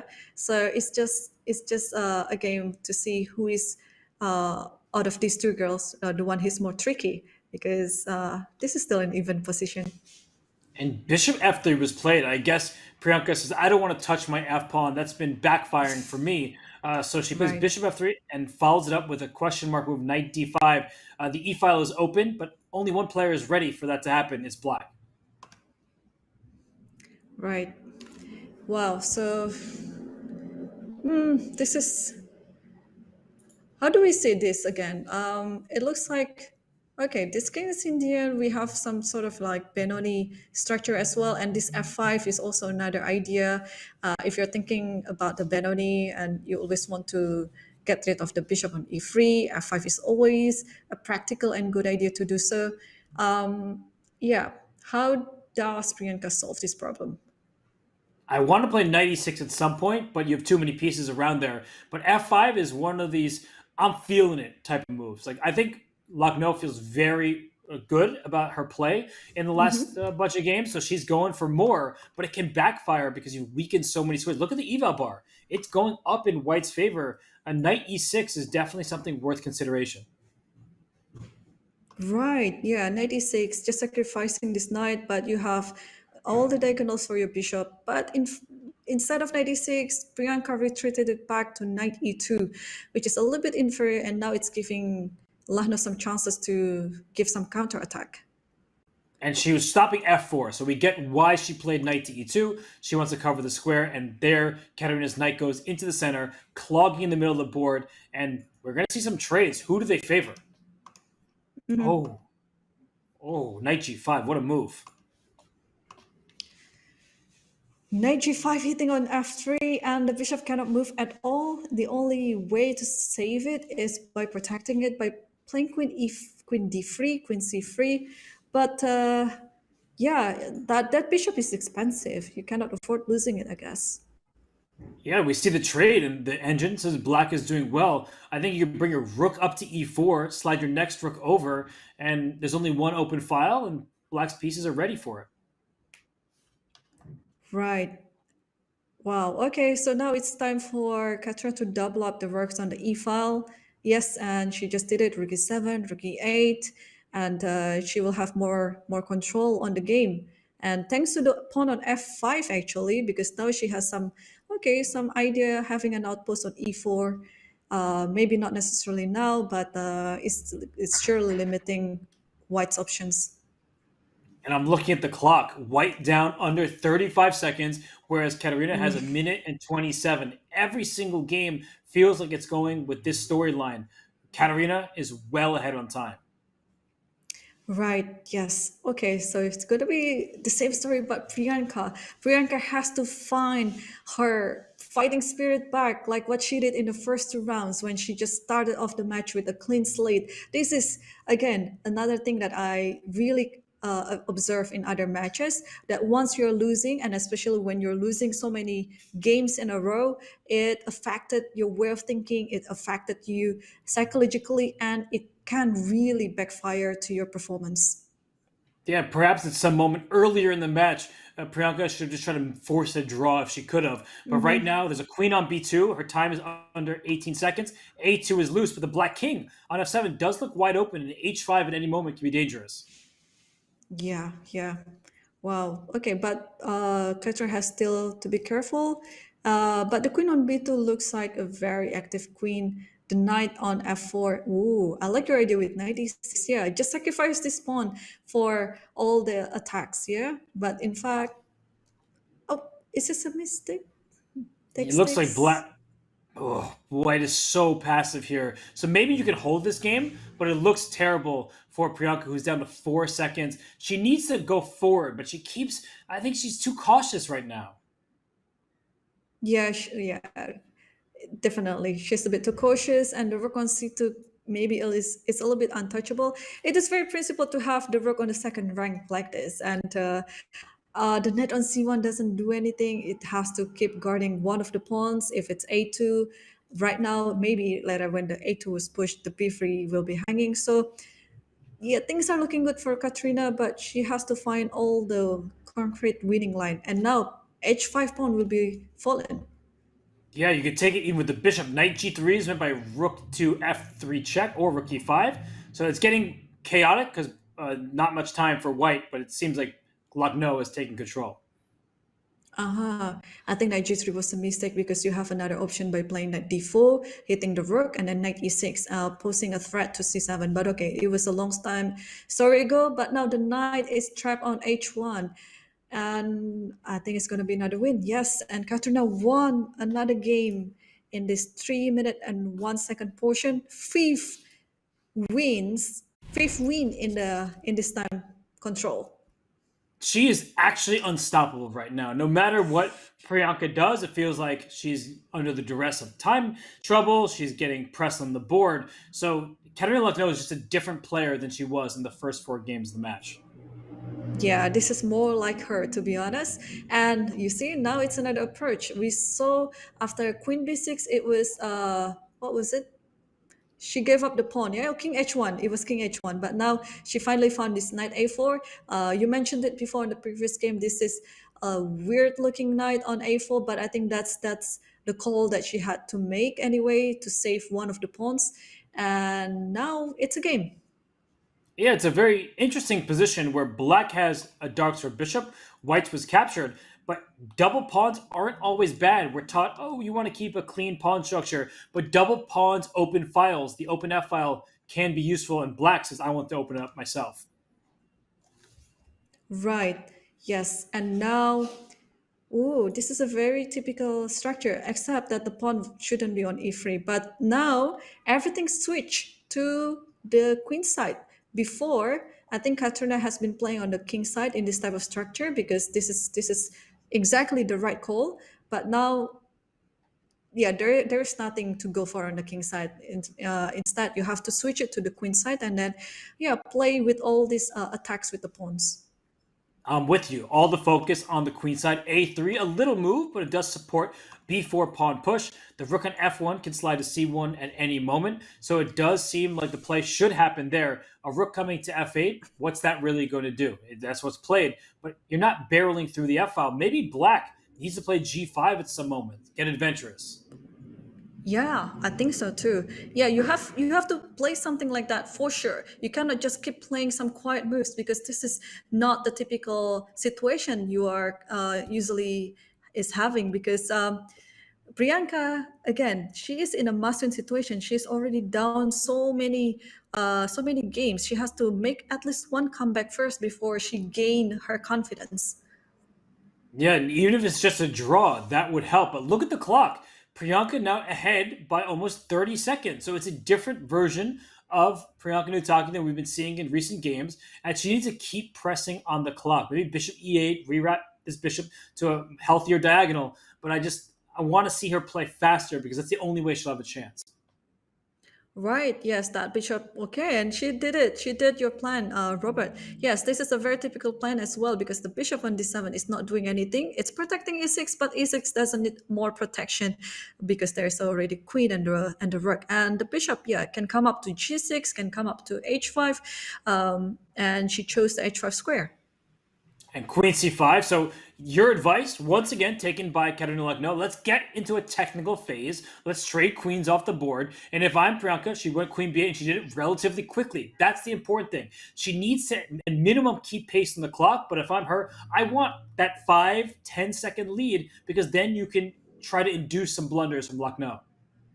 Exactly, yes. And she has to reduce her thinking time because usually when she is being faced with so many possibilities, she already knows what to do. She has to move the queen, but there are so many squares for the queen, and this is where she usually takes her time. But now I think she's learning her lesson, and then she just decided it quite fast. And perfect is the enemy of the good. You don't want to make a perfect move if it takes you more than half your time remaining, for example. And there is an immediate checkmate being threatened. Bishop takes f3 and queen h2. So good moves quickly. That's the name of the game here for Priyanka Nutaki and rook h6. I think that was a very clever try. This is a very good move, and I'm afraid that the only move here is h3, which allows queen g3. But I don't see any other defense because if you play g3 yourself here, I think you can just take on f3 and then take on g3 afterwards. Oh my gosh, yeah, the queen's 95 plate. She doesn't want to touch her pawns over here, but you can probably steal this pawn in the center of the board. Exactly, but I think you have to start taking on f1 first because you don't want to divert your queen from this diagonal to f8 square. Good point. So rook takes f1. Maybe throw that in first. The rook has to take back in this direction. Then knight takes e5. We might see a bunch of trades. But yeah, white is hanging on by a thread here. The good news for Priyanka, she has enough time to calculate. That's what happens when you conserve your clock in the early stages. Takes on e2. That's a very good move. And then now takes on e5. And you just enjoy this position. Okay, this might be the comeback that Priyanka is really needed at the moment. And she needs to continue with the pace. Right here, she's up a pawn. It's not clear how to proceed. Maybe a rook f6 type of move. And the game will never be perfect. That was the best move, apparently. But you're not going to play perfect chess in time trouble. But you need to just play well enough to keep that pressure on Lagno. Yes, moreover, we are entering the queen's endgame. Again, in the queen's endgame, the queen has so many squares to choose, and this might be a bit tricky. If you're not being practical, you get confused in choosing which square that you want to go. And the queen goes up to b5. No confusion there. b7's under attack, queen e8, so queen e7 stops both of those. And we see Lagno is suddenly up 15 seconds. So for Priyanka, she needs to make some quick moves. I understand that she wants to convert this advantage up a pawn, but oftentimes it's just much more important to play quickly in a time scramble. Exactly. And there is no risk to black's king at all. There is no checkmating idea. There's no checkmating net. So what she needs to do is just play and think later. Okay, queen c7, maybe with the idea of, oh, is there? No, there shouldn't be any perpetual here. Should not king f7, but there is queen h8. That's why she went over to h6. And she shouldn't make a draw here. She is better, but she's probably looking at queen h8 or queen h4 instead played. But there are going to be attacks against the h7 pawn. Yeah, yeah. So it's not very clear actually what to do here with black because the white's queen will always create some attacks, some threats along the back rank of the black's position. And there's this pawn e3 can be captured, but you lose b7. And these kind of queen end games, they're about pawn quality, not quantity. So right now, it's an extra pawn for black, and she forced the draw by repetition. So a good save there from Lagno. But at least Priyanka got on the scoreboard. Right. Yeah. At least now she gained half a point, and maybe this is a beginning to a full comeback on the next game. But she's down by 7. So she needs to start scoring some victories, get into the bullet, and just go crazy. Just throw your pieces at Lagno and bullet. The unfortunate news for her is Lagno's proved herself to be very good at bullet in WSCC's past. So I'm, of course, acknowledging that the heavy favorite in this match from the start was Lagno, but now especially 7-point lead. Yeah, yeah, I could totally feel you. I think Lano is a terrifying player in the bullet, someone that you don't want to play against. But unfortunately for Priyanka, also this might be the last game in the 3 minute portion because unless they finish rather quickly and start the new one, but I don't think so. Judging from the pace of the games that we're currently observing, I think it will go over 6 minutes. Yeah, these games have been taking a long time. And speaking of a long time, Queen C3 played after a 20-second think. I'm not sure I fully understand what that move is doing, but she needs to come up with an idea, which isn't easy when they're all 8 pawns are on the board. Yeah, yeah. Yeah, so Priyanka has to fix this too. Yeah, when she's given with so many possibilities, she just has to choose one because she keeps thinking too much and then she ended up being inferior in the time management. So, and this is I mean, there is no easy way on how to solve it. I think it's again taken by experience. Kateryna just knows better in those type of situations, and that's why we can see that so far Kateryna's time management has been very superb. It has been. And E5, she strikes in the center. So it's the King's Indian style. And finally, we're breaking open that bishop on G7. It's not like white has to fear anything just yet, but the next move, F5, could be played and F4 to follow. You need to be really cautious here if you're Priyanka, and she's down a minute on the clock. Yes, and Queen B3 is on the board, hitting on B7. B6 can be a good inclusion, but I think Katrina is looking a more active way to react on it. But no, she did B6, just trying to be steady. H3 is on the board. And H3 was played in like 2 seconds. So that was a good decision by Priyanka. King H7 played rook E1. All these moves make perfect sense. You are ready to strike in the center. And speaking of striking, here comes F5. F4 not yet a threat because there is a queen in line with a rook, but watch out for that type of move. Ooh, takes, and maybe Queen B5. Okay, depends on. Okay, if you take this way, there might be Queen B5. Queen B5 and then maybe Knight C5, and this bishop is just out of play over here. That's true. That's true. Yes, yes. Yeah, Katrina has been eyeing on that bishop the whole time. Yeah. I once again don't like it for Priyanka. It's been really an unfortunate series of games for her. And yeah, I'm agreeing with the feature chat as well. She needs to win at least one game to feel more confident, to feel like she has chances, and just to get closer on the scoreboard. Right. Oh yeah, but unfortunately now all Katrina's pieces are just getting into better squares. The knight on c5 and maybe now rook d8. Try to solve this one problem first with the prospect of knight d3. Oh, and she played it right away with knight d3 actually. Knight D3 hitting Oh, there's that the rook. b4. Knight b4. Oh, okay, that's a fork then. And queen b3 somehow is the wrong move. Like, what's wrong with that? You're going to lose material anyway, but somehow queen b3 was the incorrect square. Knight takes, pawn takes. The good news is the pawn on d5, you may get a knight into c6 or e6, and if the bishop takes it, then that king is vulnerable on h7. So this is not the worst exchange to lose. Right, yes. Well, that's a good news for Priyanka. And that is why I guess Kateryna is currently thinking, because otherwise, if she didn't realize the resulting position, she would have taken on d5 immediately. And instead, she played rook f7.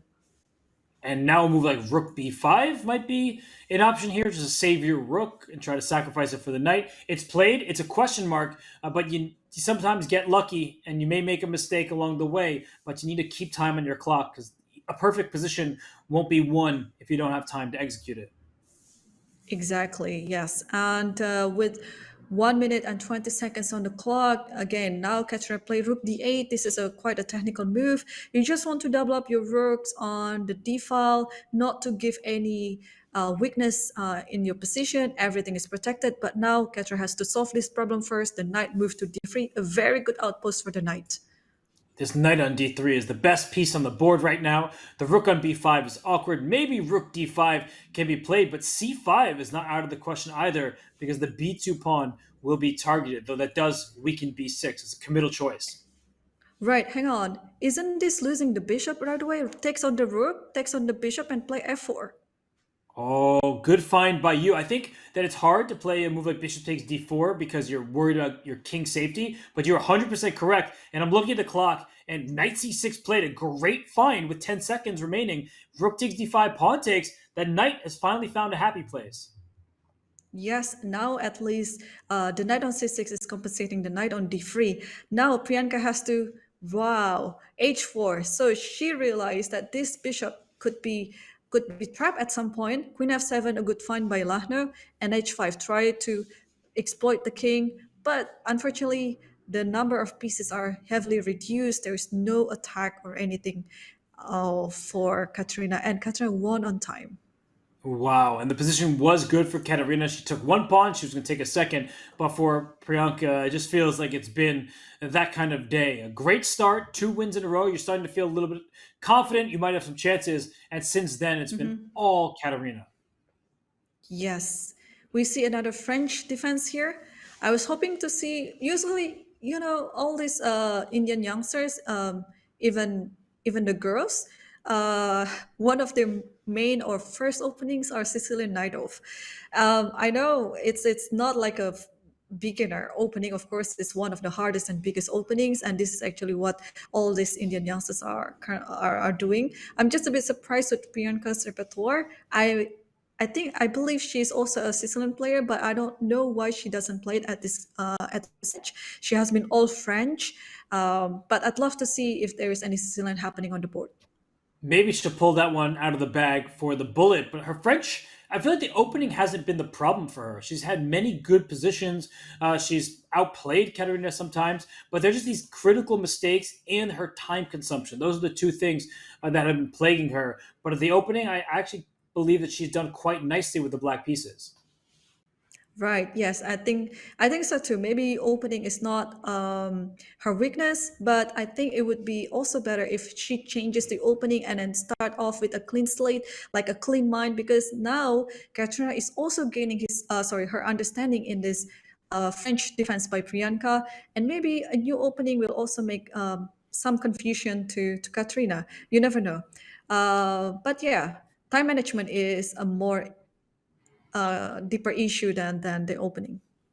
But I'm totally with you that being a moving target is probably a good thing for a lower rated player. But G4 played, knight takes, bishop to E3, bishop C5. Is there some kind of B4 craziness? It's too much for me to calculate, but there's clearly something happening there. I actually don't think that works for white. I think that won't work out because there's a knight. We would need let's bring up an analysis board. I know these moves are happening quickly, but I just want to backtrack there because that was a concrete forcing sequence and the engine reacted, but knight takes d4, bishop e3, bishop c5. b4 is the point that I'm trying to distract one of your pieces from this knight, but after knight takes e2, bishop takes c5, knight takes on c3, and the white queen is also under attack. So if we pause, black is up a piece and a pawn. So that means that at best, white gets back that piece, black is up some material. So if she calculated all the way through, this was available to her. Wow, wow, what a find. Yes, yes, that would have been quite interesting. But yeah, Priyanka doesn't want to take any risk and just drop the knight back to e7 and then just played it. I think she's just now trying to play some technical chess, not to lose anything yet. And again, she has the castle. I don't know how it's going to happen. It would play knight g6, bishop e7, and castle so far away. And white is ready to play b3 because white wants this exchange on e3. Kateryna has shown that throughout the day. She likes her rook developed from where it sits on f1. Right. Ooh, h5, a very bold move by Priyanka, trying to find a way to get after the white's king. The problem, though, is that now knight g6 isn't going to be so appealing. I was not expecting a capture on h5, but perhaps Kateryna will follow up with knight f4 and king g2. And she says that my king is perfectly safe. You have no attackers. Yeah, that is very possible as well. Yeah, although the king is looking quite open right now, but there are too many pieces around the king that can protect the king in that manner. And now b3 is on the board, and Kateryna is trying to provoke Priyanka to take on e3, which is a dream trade for Kateryna. That rook on f1 is going to stare down towards f7. The knight will come to g5. I'm playing some kind of knight move. I don't know if it's a retreating move or an annoying knight a3. And she plays knight a3 to kick the rook out the way. That knight is going to sit there for maybe the rest of the game. It's stuck, but at least it has a kind of outpost. Right. So rook c1, replied by b4. I don't really like this move, but I can understand why. The knight at least can go to b5 at some point. And now, yeah, now what is the idea? Here Knight it comes. g5. There's going to be just some vicious attack against the black king. Bishop e7 is a move I would play and then pray afterwards. Like, please don't checkmate me. I'm going to try to survive it, but I think you have to develop at some point. Yeah, you have to, definitely. But after bishop e7, you are right. After queen g4, it's still looking like white is in total control. And the eval bar going all the way up in white's favor, over +3, despite the equal material. The black king does not have pieces defending it. Oh no. g7's hanging. Knight h5 is coming. Yeah, this looks almost over. The queen on b6 is quite misplaced. This is not the way you want the queen to be. King f8, I think black is quite desperate at the moment. Wow, rook g1 hitting on g7. If you move that pawn, you can get in with queen f6, hitting every single thing. You can even sacrifice now if you want to, but queen f6 will, I think, seal the deal. It's completely over, and just take on g6 with whichever piece except for your queen. Take with the bishop, the knight, or the rook. It doesn't matter. You're going to win the game. Right. And checkmate in 1 is threatened. Bishop e8. That's probably the only option. Yeah, knight h5 now. Yeah, bishop h6. So many things. Yeah, now you can just simply take on g6 and... Rook g8. Okay, now eyeing on f1. Oh, rook g8. What a mate. But this will do. Nice.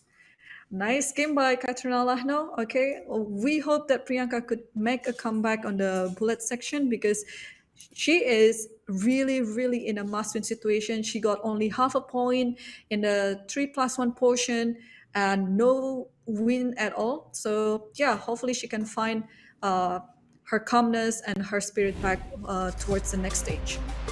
Well, the good thing for Priyanka Nutaki is that it looks hopeless. So 12-3 is the score. Just throw all your pieces. That's what you have to do in the bullet. But we have to give a shout out to Kateryna. She was unbelievably strong in the 3+1, 7.5 to half.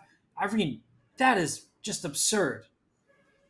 That is really absurd, but that is Kateryna Lagno. She was former women's world champion for a reason, both in the standard and the blitz chess. So, well, yeah, we have to give it up to her. She seems unstoppable, and maybe she's going to make her way through to another finals in the Women's Speed Chess Championship. And we have another finals coming your way next month. I hope you're all excited because the Champions Chess Tour finals have finally arrived. Throughout the year, hundreds of the world's elite have been competing in a $2 million 6-event circuit, fighting for just 8 coveted seats, the live finals in Toronto, Canada. And now, our 8 finalists, including Carlsen, Hikaru Nakamura, Fabiano Caruana, and more, aim their sights higher to the 2023 Champions Chess Tour title, the crown, and $500,000 prize fund. Join us for the 2023 Champions Chess Tour finals beginning December 9th. To learn more, use the command CCT in chat. With that, we're going to head to a break, but when we return, it's the bullet portion of Kateryna Lagno versus Priyanka Nutaki in the Julius Baer Women's Speed Chess Championship.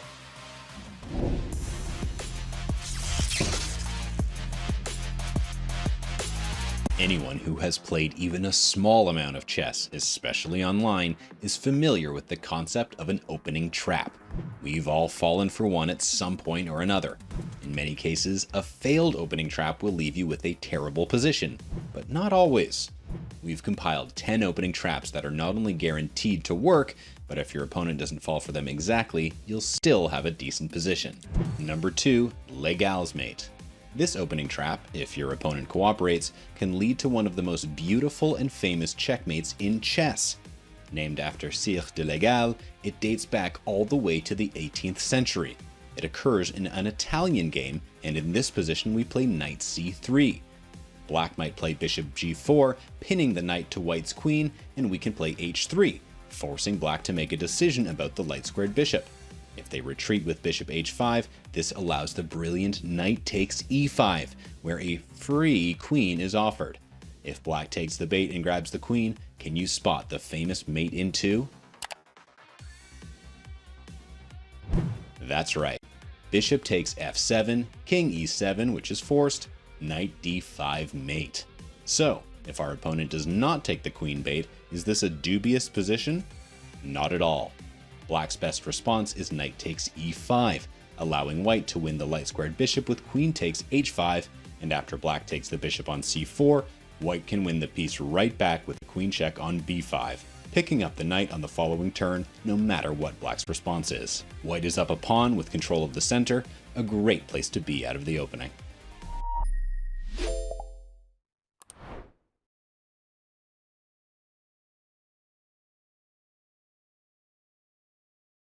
I played a good tournament, but it wasn't like something I expected. It was, well,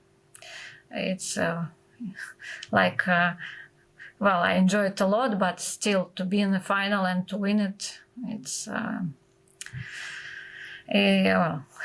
not easy, first of all, and I couldn't really expect it. So I was very, very happy.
It's the Kateryna Lagno show here at the Julius Baer Women's Speed Chess Championship. With only bullet remaining in her match against Priyanka, she leads by 9 full points. Irene, it's been all Kateryna. She looks to repeat her performance from a year ago. She wants to face Harika in the next round. Wow, yes, I think this is going to be a very good warm-up for Kateryna Lagno because it's looking like she's going to proceed to the semi-final and facing off Harika. And we just hope that Priyanka will be able to make a comeback in the bullet portion. Because we have to note that every single game actually has monetary value attached to it. The prize fund is such where the winner gets half of the allotted prize plus whatever by win percentage, the remaining half, not whatever. I should speak better. My apologies, everybody. But every single game does count. So for Priyanka, maybe she'll have a chance to win a few and gain some more money, even if she can't come back in the match. Oh, that is true. But I don't think money is what Priyanka is currently thinking. I think she is thinking how to solve her time management and try to make the bullet portion a comeback, a real comeback for her, and try to even the match or even lead the match, although it's looking quite unlikely at the moment. Yeah, it's not all about the money. Got to make the world dance. And I think Priyanka needs to make her pieces dance because what she has been struggling with is time management. So, Irene, I think she just has to let those pieces go flying in the bullet. Right, right. And use some trick of yours, Robert, just like what you showed in one of the games, Bishop A3 with Queen H2. It works. It's going to work perfectly in the bullet. I agree with you. You just have to try it, make the most of your chances. And if you're completely lost, maybe put your queen in front of their queen and hope that they pre-move something else. So we'll see how Priyanka does here. And Kateryna, she's been on fire. Will her internet keep up? And will she be able to continue her speedy play? Yeah, and she's wearing white. Sorry, she's wearing red. I'm colorblind now.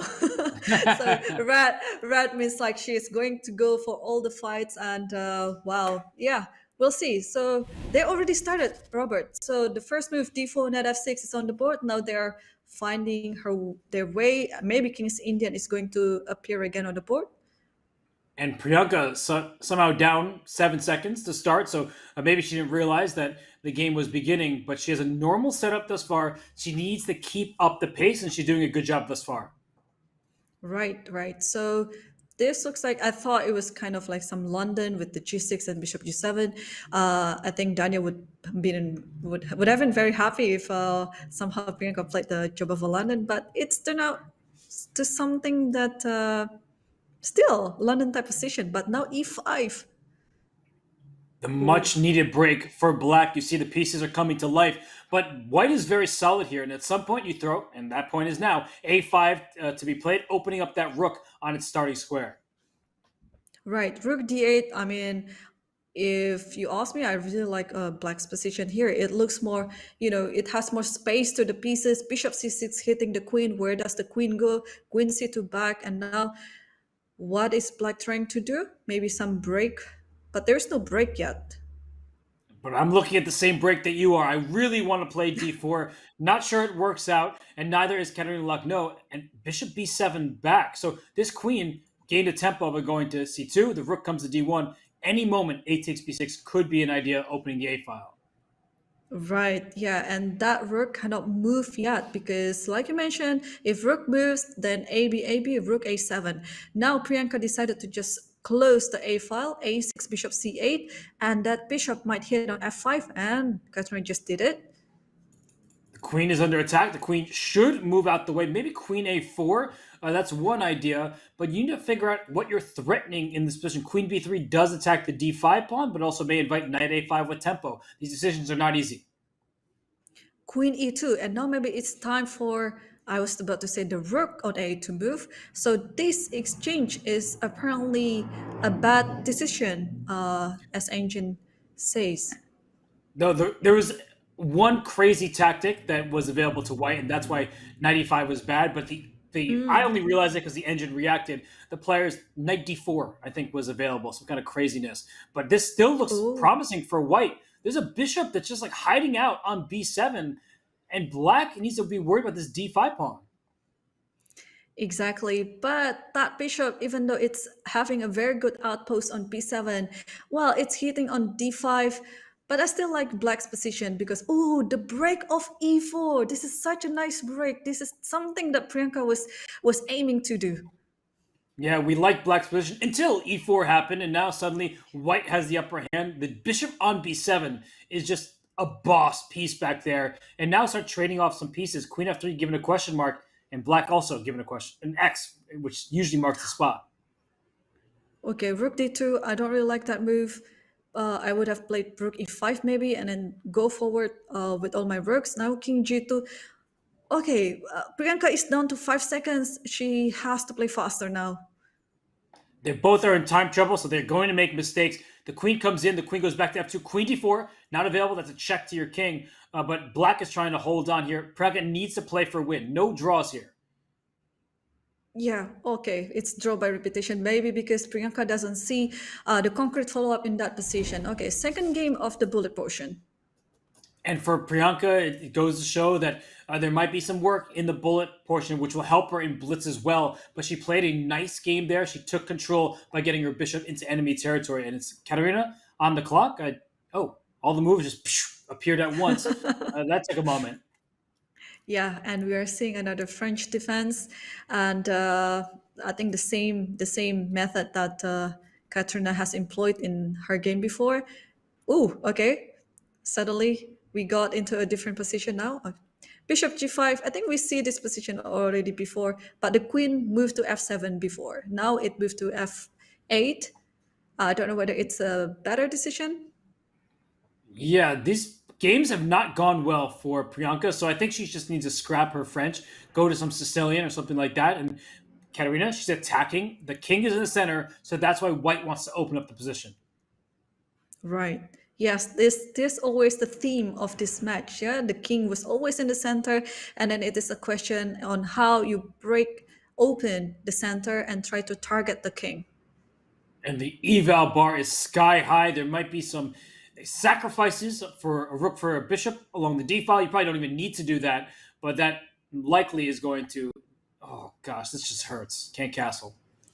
Yeah, this looks just totally losing for Priyanka. The king is just stuck in the center, and all the white pieces are out attacking. The only hope for Priyanka is somehow to get this mating idea on h2 works, which I don't think Kateryna will fall into it. Right, because if you take on e5, the queen threatens checkmate, and the bishop on c5, that is a blunder. And knight to d2 played instead. Maybe knight g4, just go for the attack, try to flip this game around. Yeah, exactly. But there's always some other resource that after knight g4, you can stop it by playing f4, for example. There's so many things to stop it because the weakness of the king on e8, it doesn't really compensate anything in a black's position. Right, knight g4 does threaten checkmate, but White can stop. Wow, f4, not the first time today we've seen Kateryna lash out with that move. It looks risky, but she has everything under her control. Exactly. Yeah, thanks to another pair of bishop, another better pair of bishop that Kateryna has. This is not the first time she has having it. And now, yeah, things are looking very doomed for black. No, the king can't move. It's about to be checked, which will likely lead to mate. 2 seconds, 1 second, barely getting the move up, but that cannot help your cause. Yeah, and we can also see actually the level of accuracy is going down, but this is bullet. Everyone will make mistakes at some point. You cannot play a perfect chess. And Kateryna Lagno won the second game in the bullet portion. 13.5 to 3.5 is the score. And at one point, Priyanka led 2-0 in this match. So it's been Kateryna Lagno on a tear. She will not be stopped. And she's working her way through to the semis where she'll face Harika. And that will be another great matchup. But this opening round thus far have had some lopsided matches when it gets down to the end of the match. Yeah, exactly. Kateryna is just showing her super class. Like, I really like how she plays when she gets everything fixed. She just shows her wide repertoire. She shows her universality in playing. She's a totally technical player, but when there's tactics on the board, and especially when she's winning the game, she's not going to miss it. And her time management is just something for you to. Everyone has to learn about Kateryna's time management. It's just so good. Well, I thought the list would never stop. You kept giving complimentary.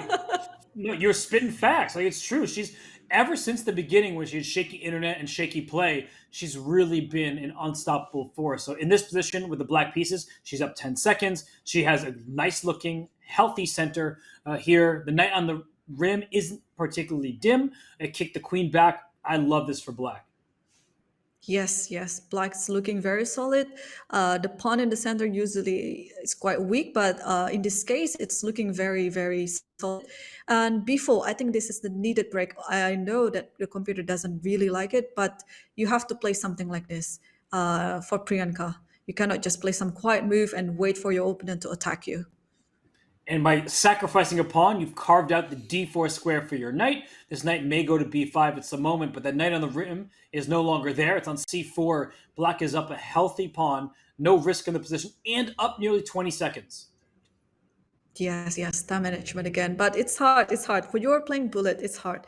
And if you're not used to it, it's also hard. Well, Kateryna is, I guess, even though she doesn't really play many online tournaments in the in the past few months, oh man, but she's been playing very, very well. It's as though she just played it yesterday. The experience, right? What do they say? That form is temporary, class is forever, something like that. So her class is, well, it's been a treat to see today for everyone except for Priyanka. And for Priyanka, she's played some very, very good games. She, got out to a hot start, but since then, it's not been going so well. But she has a chance in this game. Yeah, and she just did have her chance. Priyanka was, after gaining the b6 pawn, her position was better. But okay, she had to move fast, and now the eval bar back to even. Bishop takes d5, set up a trick with bishop takes f7 check. No, unfortunately for her, Kateryna is not going to miss it, but chances for both sides now. Exactly. Though the bishop on d5 is looking good, I think Kateryna will find her way to use her pair of bishop to compensate it. Rook b6 is a good start, getting the rook to an open file. G3 giving the king a little bit more space to work with. The knight can hop out to c4. Maybe now is the time. And that knight might land on d6, going after the black king side. Wow, this is still everyone's game now. Wow, I don't know why the eval bar is still even, because this is quite complex to me. Even though the a pawn is looking dangerous, but bishop b4 is a mistake. Both sides are going to be making mistakes here. The knight on d6 was attacking f7. She didn't take it. The knight may have to go to c2 now. Uh-oh. Rook b2. Uh-oh. Wow. Bishop d4. That's really nice. That's wow. And how Kateryna found this instantly, like as if she just saw this. Oh my gosh. And bishop, okay, now it's unstoppable. The pawn on a3 will deciding, and rook takes g3 as well. And now rook h2. Okay. Oh, Wow, just too many pawns on the board right now. And Priyanka resigned, and we are moving on to the fourth game in the bullet portion. But what a game! What a game. And I'm going to have to give credit to Priyanka because, I mean, she could just throw in the towel. She could just not really try anymore. She's trying in each and every game, and she still feels like she can gain something valuable from this experience. It's not fun to trail your opponent by 11 points. I mean, it feels like it's the worst thing in the world. Everyone's watching a blowout, but she's played some great games, and she deserves a ton of credit. Exactly. I think Priyanka really has a very good mindset. It's about winning and learning. So it doesn't matter how the match will turn out later for her, she will gain something out of it. And she, right now, has a position where it's really complicated. The black king can't castle. The white king was ready to castle queenside, but bishop takes c3 was on the agenda. So I think that Kateryna did the right thing to play bishop e2 and bring her king towards the king side. Yes, that is a server side for the king, obviously. And now f5 is on the board. Priyanka, this is, I think, her first time playing this type of opening in this match. So she finally makes something up in her repertoire, which is, I think, a good decision because now we are looking at some fresh position, some fresh variation. And things are looking good for black, I would say. Yeah, healthy position for her. Her king is in the center. That's the one downside. She's also trailing by 10 seconds. But look at her bishops; they look very powerful. Yep, and maybe now long castle is in order because I think I prefer it better than short castle, and she just did. Good call by you. Good play by Priyanka. So for her, she has all of her pieces on good natural squares. And look at this, three in a row in the center. Exactly, and now it's just time to bring the rook in the center. But maybe it is now the time you can take on d3 first, and then maybe rook d7 or something like that. Yes, yeah, just play calm, play all the good looking move. Do not actually play for some ideas, but just stop your opponent's ideas. She is a better pawn structure. There's an isolated pawn here on d3. She's protecting all of her own pawns. She can improve the position. She's down by 8 seconds right now, so Lagno continues to pressure on the clock, but the play has been good from Priyanka. Yes, yes, yeah. She plays much faster, but ooh, bishop a5. I about to miss it. Yeah. Okay, this looks a bit loose for the king. Is it time to exchange the rook? Yeah, like you pointed out, rook b7 looks good. Yes, because the knight on d5 is just a super knight, and king d7. Now the strategy has changed a bit. Now the rook is coming down via the p file. Ooh, she wants bishop takes d4 and knight e2 check, but that Oof. Ooh, oh, it's mate! That's checkmate. Oh, and you see it on Priyanka's face. She can't believe it. That's a checkmate Oh. blunder in the center of the board. Wow. Wow, It's that, Kateryna, unstoppable. it's that kind of day, right? Where Priyanka was doing everything right, and then she still gets checkmated. Exactly, yeah. Wow, that's amazing. I just, Okay, I just feel for her, you know. I'm just like, I wish there was something I could do or say, but nothing is going her way. yeah, that's true. That's true. Okay, we see another King's Indian defense right now, but another variation, a different variation to what we saw before. It's a four pawns variation. And how do we see this position? The knight on d4 is looking very solid, protected by the bishop on g7. But white has a pair of bishops, so maybe white can do something about it. Yeah, it's one of these things where the knight looks good, but white just operates around it. Bishop back to f2. You can put a rook on e1 if you want. g4 was an idea in the previous position because of checkmate ideas, and now that's why Kateryna is trying to trade queens. Yeah, she's back to playing some technical chess again, trading the queens and then gain the advantage in the position little by little. King h8, very thematic move, moving away from the semi-open line. And so we see some trades being offered on the e-file. I don't know how white crashes through. It looks very promising for her. She offers a queen trade, and that was approved by the engine. Yeah, that is a good decision to trade the queen in this position. B5, b3, and white is, I think, enjoying a better endgame, maybe due to the pawn structure. It makes perfect sense. This f5 pawn is a target and isolated. The d6 pawn is backwards, and black is trying to open up the position. I'm looking at the clocks once again. It's Priyanka down to 23 seconds, Kateryna 10 plus seconds ahead on the clock. Right. Yep. So knight e6 is a little bit inaccuracy, but white still manages to keep the control on the board.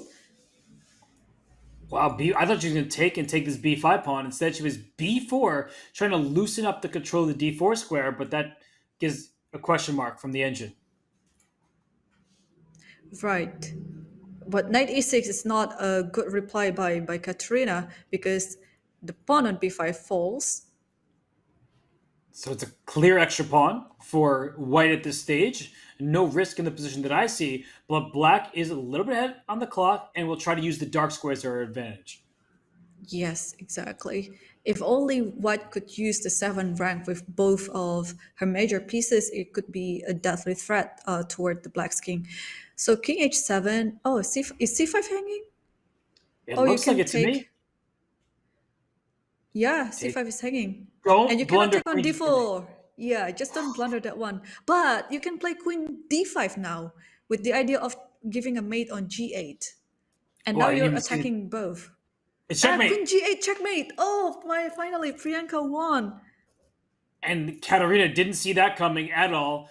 She Yep, reacts. yep. She's still cruising in the match, but you have to say that for Priyanka, it's a much, much needed win. Even though she won't get the match, it must feel good to finally get on the scoreboard after so many successive defeats and not winning a game in a while.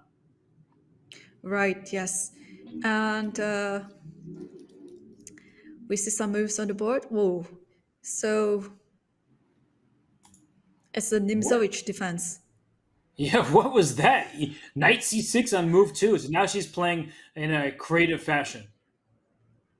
Yep, yep, yeah. She's just trying to. Well, this is bullet. You just have to play the first 10 or 15 moves without any thinking. But it consumed her about 10 to 13 seconds. But she's keeping even on the clock at least. So this looks like what Katerina's had from the black side. So it looks like they should have colors exchanged at this point.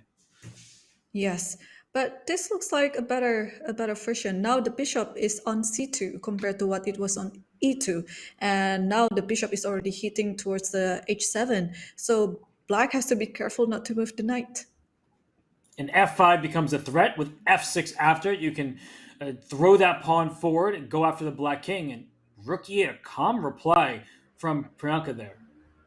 Yes, and saving the square on f8 for the knight in case there is f5. Knight e5, very, very ambitious play by Kateryna here. So what's the point? Bishop takes, pawn takes, rook takes, that you open up the f file? At least you get c5. Yeah.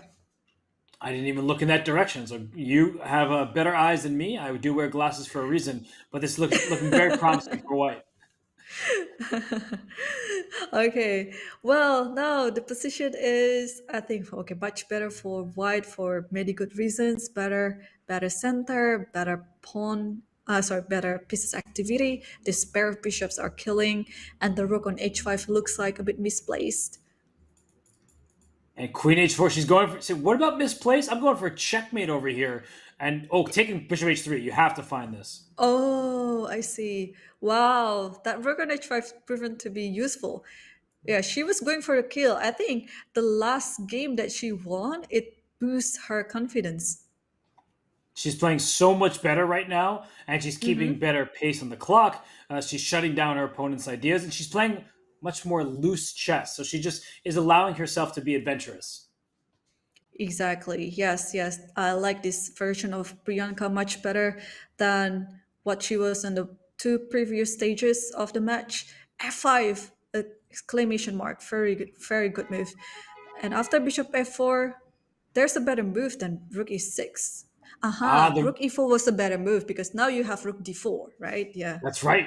But now she has 3 seconds left. She gives up f5 because she wants rook f6, and now the bishop comes in instead. This is turning around completely in white's favor. Wow, look at that. Key of fate. And now white is just better because that pawn on d7 is kind of untouchable. Just takes and have a better endgame with a better pawn structure. Yeah, after b3, a4, at least she would get away with a draw at least.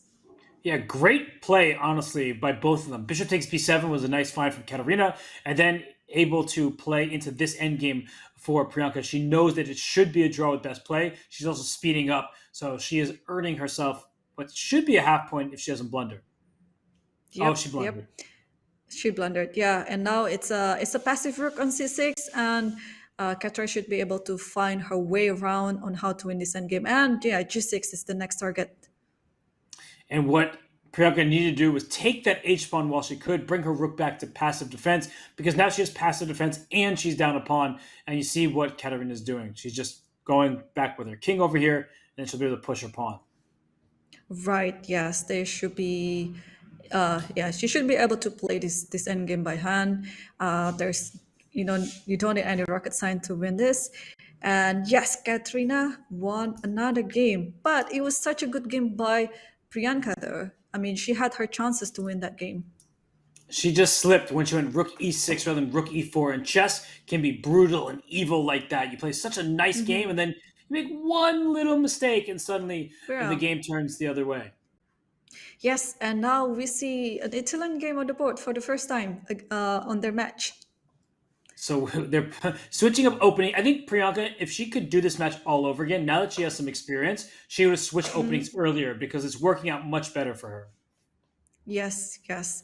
Yeah, it's like what Dania mentioned yesterday, that if one opening doesn't work for you and it's proven to be like that for a few games, you just simply have to change it. Sometimes chess players, they're just too stubborn. They just want to gain their understanding unnecessarily and then just keep losing in the same manner. Yeah, and sometimes it's you have to sort of have a lot of faith in yourself. You've studied all these openings. I should know them. I should be doing well. But when you're getting punished the way that Kateryna was doing to Priyanka, yeah, it probably was better for her just to play anything other than continuing the same lines that caused her such misery. Yeah, yeah, exactly.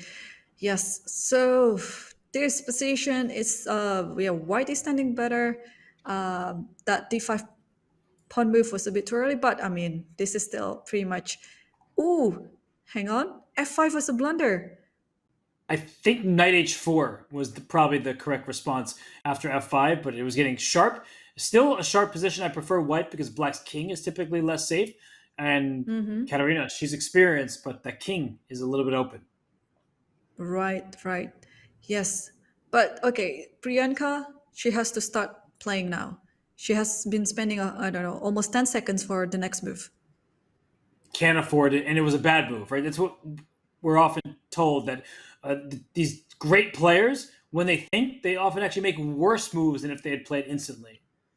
Yeah, yeah. Sometimes you just have to go by your intuition instead of your objective calculation. Especially this is bullet, you have only 16 seconds in your clock, so you have to time it perfectly.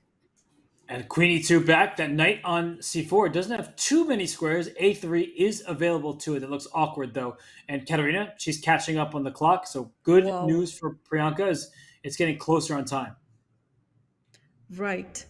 Yes, knight a3 is on the board, taking on c2, and now, whoa, Kateryna's pawn just marching toward the king. f4, g4, and it's a question mark.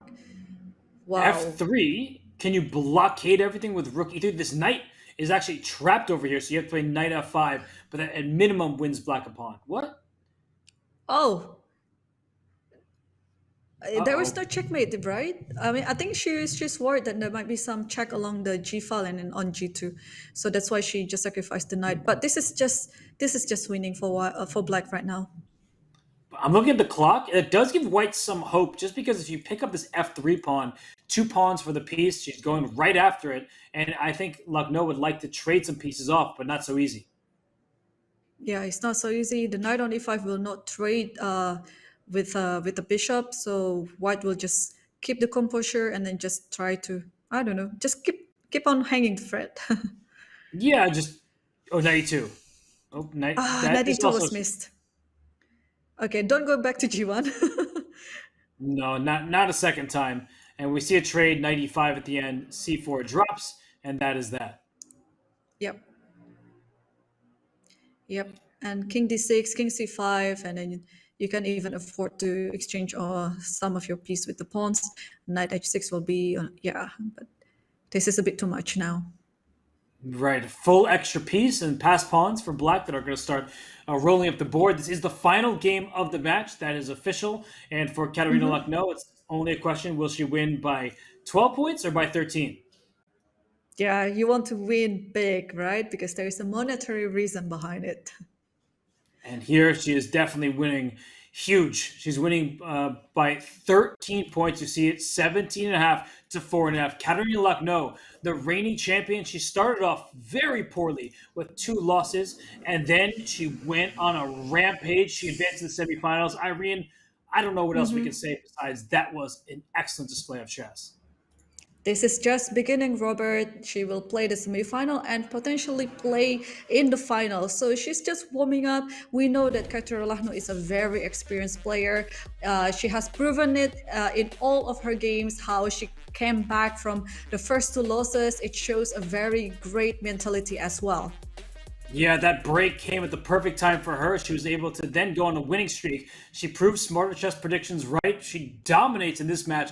She will have a tough match next in Harika. But coming up next here, we will bring in Kateryna Lagno for an interview. So Irene and I will quickly step aside, but when we return, we'll be joined by the winner of this match and last year's Women's Sweet Chess Champion, Kateryna Lagno. So stay tuned, everybody. We'll be back with her in just a few.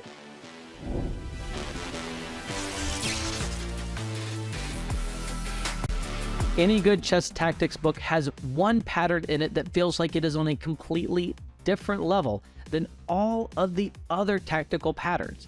Bearing the vivid and accurate moniker, the windmill, this pattern features an amazing sequence of repeated discovered checks that can be used to win a nearly unlimited amount of material.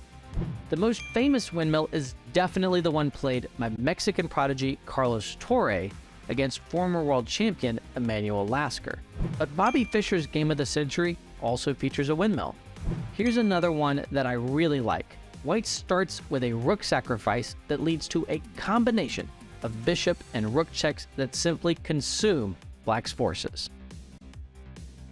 The Lafong is a dirty, dirty trick that will probably only work at bullet, but you have to pull it off at least once in your life.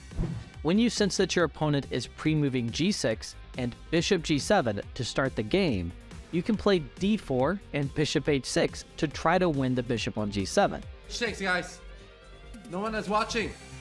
Oh, they all missed that. I see the tilt. I can feel the tilt.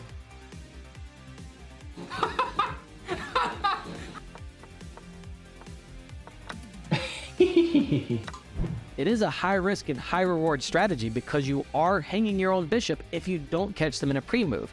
But it is certainly hilarious when you do pull it off. Like one of my friends, Asios, he made a bot. The report chart was partly based on hyperbullet games, so then you could see a lot of the Lafongs and Queen C2 takes H7 and so on. So.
We are delighted to be joined by the 2022 WSCC champion and winner of this match, Grandmaster Kateryna Lagno. Kateryna, congratulations on the match win. Can you talk us through the start of the match when you lost internet and you were down by 2 points? How did you turn it all around? Well, yes, it was a very tough moment because I thought it's gonna continue through all the match. My internet connection here is not very safe, and I was not really concentrating on my games, and the quality was very low, unfortunately. So, yes, it was a tough moment, but fortunately for me, yes, then I saw that, well, the quality, I cannot say that it grew up a lot. No, unfortunately, but Recording stopped. my internet connection finally I didn't have any troubles. So at least this. Right. And you won by a very huge score, 17 and a half versus 4.5. It is what 13 points difference is just so huge. What do you think about your opponent's play? Is there any point that you're trying to target on her weakness on? Because it seems to me and it seems to us, Robert and I, that Priyanka has a very bad time management. What do you think? Yes, I also had this feeling that she started thinking a bit too long during the short blitz game, so that's why I decided just to play quickly, and I understood that I'm not in the best shape, and well, I can change the course of the match if I try at least to play faster. Wow, Robert, I'm just scared. Katya just said that she's not in her best shape. I'm just going to be very, very scared. What happened if Katya played her best chess? Well, No.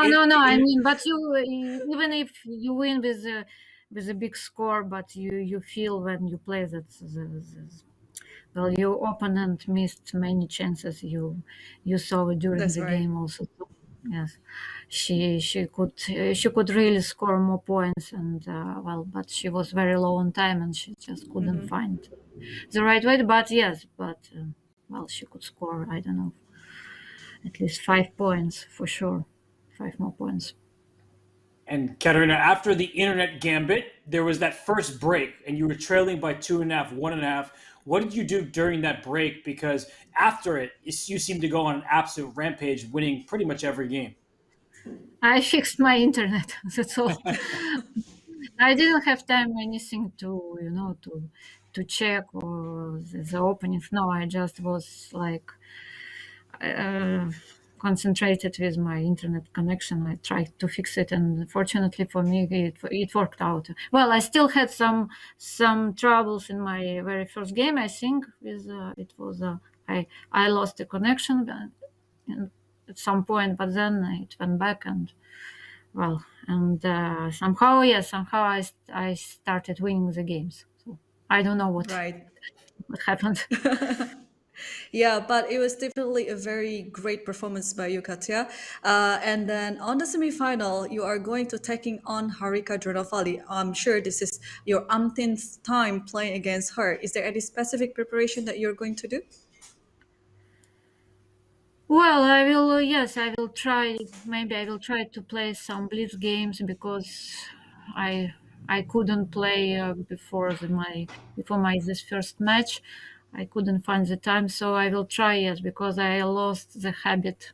You know, yes, you need to be in shape before the match. You need to play some online games, and yes, I will try to find some time this time because yes, I felt that no, it's not as it should be. And because Harika, yes, she is very fast and she plays a lot of online tournaments, so she's a very strong opponent.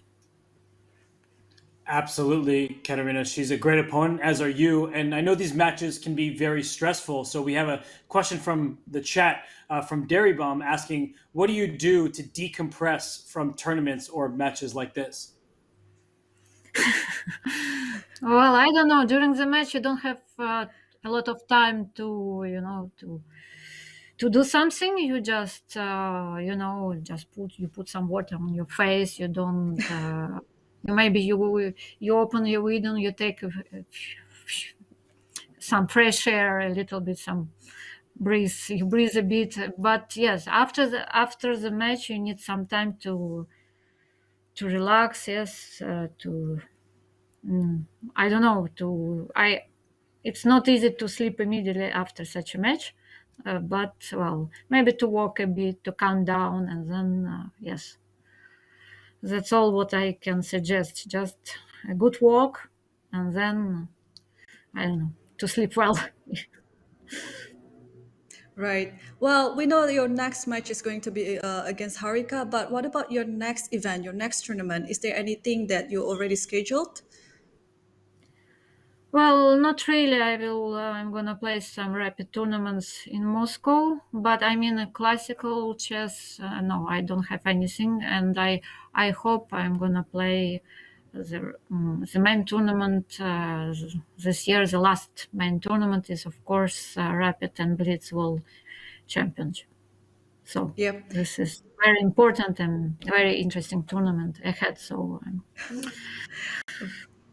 Right, and we wish you best of luck on that. And tomorrow it's going to be Vaishali versus your best friend Alexandra Kosteniuk. What do you take on that? well, I feel a bit sorry for Alexandra because she right now she plays another tournament. Yes, she plays European Team Championship, and I don't know how she gonna manage to play both.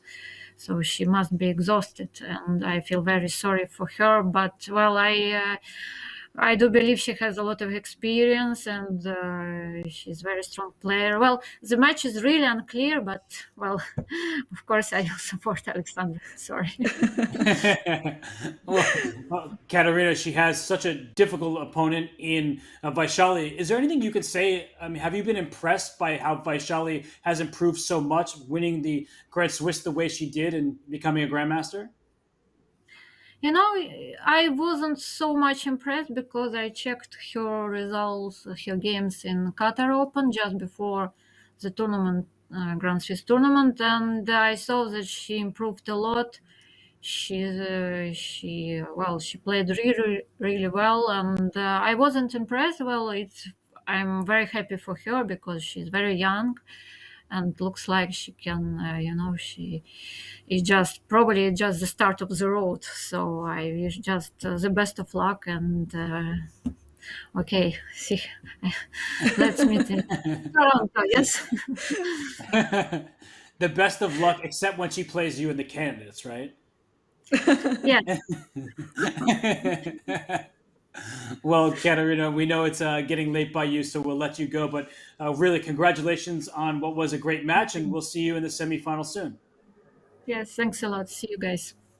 See ya. Yeah. Bye. That is Grandmaster Kateryna Lagno, the 2022 Women's Speed Chess Champion. She wins by 17.5 to 4.5. Irene, extremely impressive from her, and also great to hear her thoughts about some of the other competitors in the field. Yeah, exactly. Well, she's a very experienced player and she knows back and front about all these players as well. I think when you asked her about Vaishali, I think it reminded her about her young self because she was kind of a prodigy herself when she was younger. Yeah, for sure. And when she said she's not that impressed, I think she means she's not surprised because Vaishali has had so many great performances. She said, I saw her result in the Qatar Open. She was so strong there. So the results keep coming in. But she said to you, she wants Alexandra Kosteniuk to win that match tomorrow.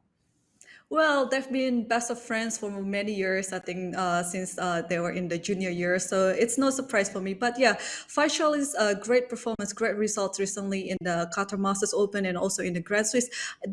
Those results are quite expected. Yeah, I mean, it is a very great result, of course, but there is no surprise then because Vaishali has been a very great talent from India and also she put lots of hours and efforts into chess. So such a result are quite expected. I'm totally with you, and we will see Vaishali and Alexandra play tomorrow. But any final thoughts on what we saw from today and what we can expect from Kateryna going forward? Well, I think Kateryna has found her only weakness that is in the internet connection. I think once she fixes it, she is going to be a full beast mode on. So I think Harika will be has to really careful against her. And tomorrow is I think one of the most anticipated matches in the quarterfinal. Vaishali versus Kosteniuk. It's a battle between the youngster and the experienced player. I'm going to commentate again with you, Robert. I'm going to very, very looking forward to it. So am I, and I think all the fans are too, because Vaishali, she's a household name at this point. She takes on the chess queen, Alexandra Kosteniuk, tomorrow. Today, we saw Kateryna Lagno dominate her opening match. She moves on to the semis, so 3 out of our 4 semifinalists are in the books. Who will write their name next to them? We'll find out tomorrow, but on behalf of Chess.com, Irene Sukanda and Robert Hess, we thank you for tuning in, and we'll see you tomorrow for the next and last quarterfinal matchup here at the Julius Baer Women's Speed Chess Championship.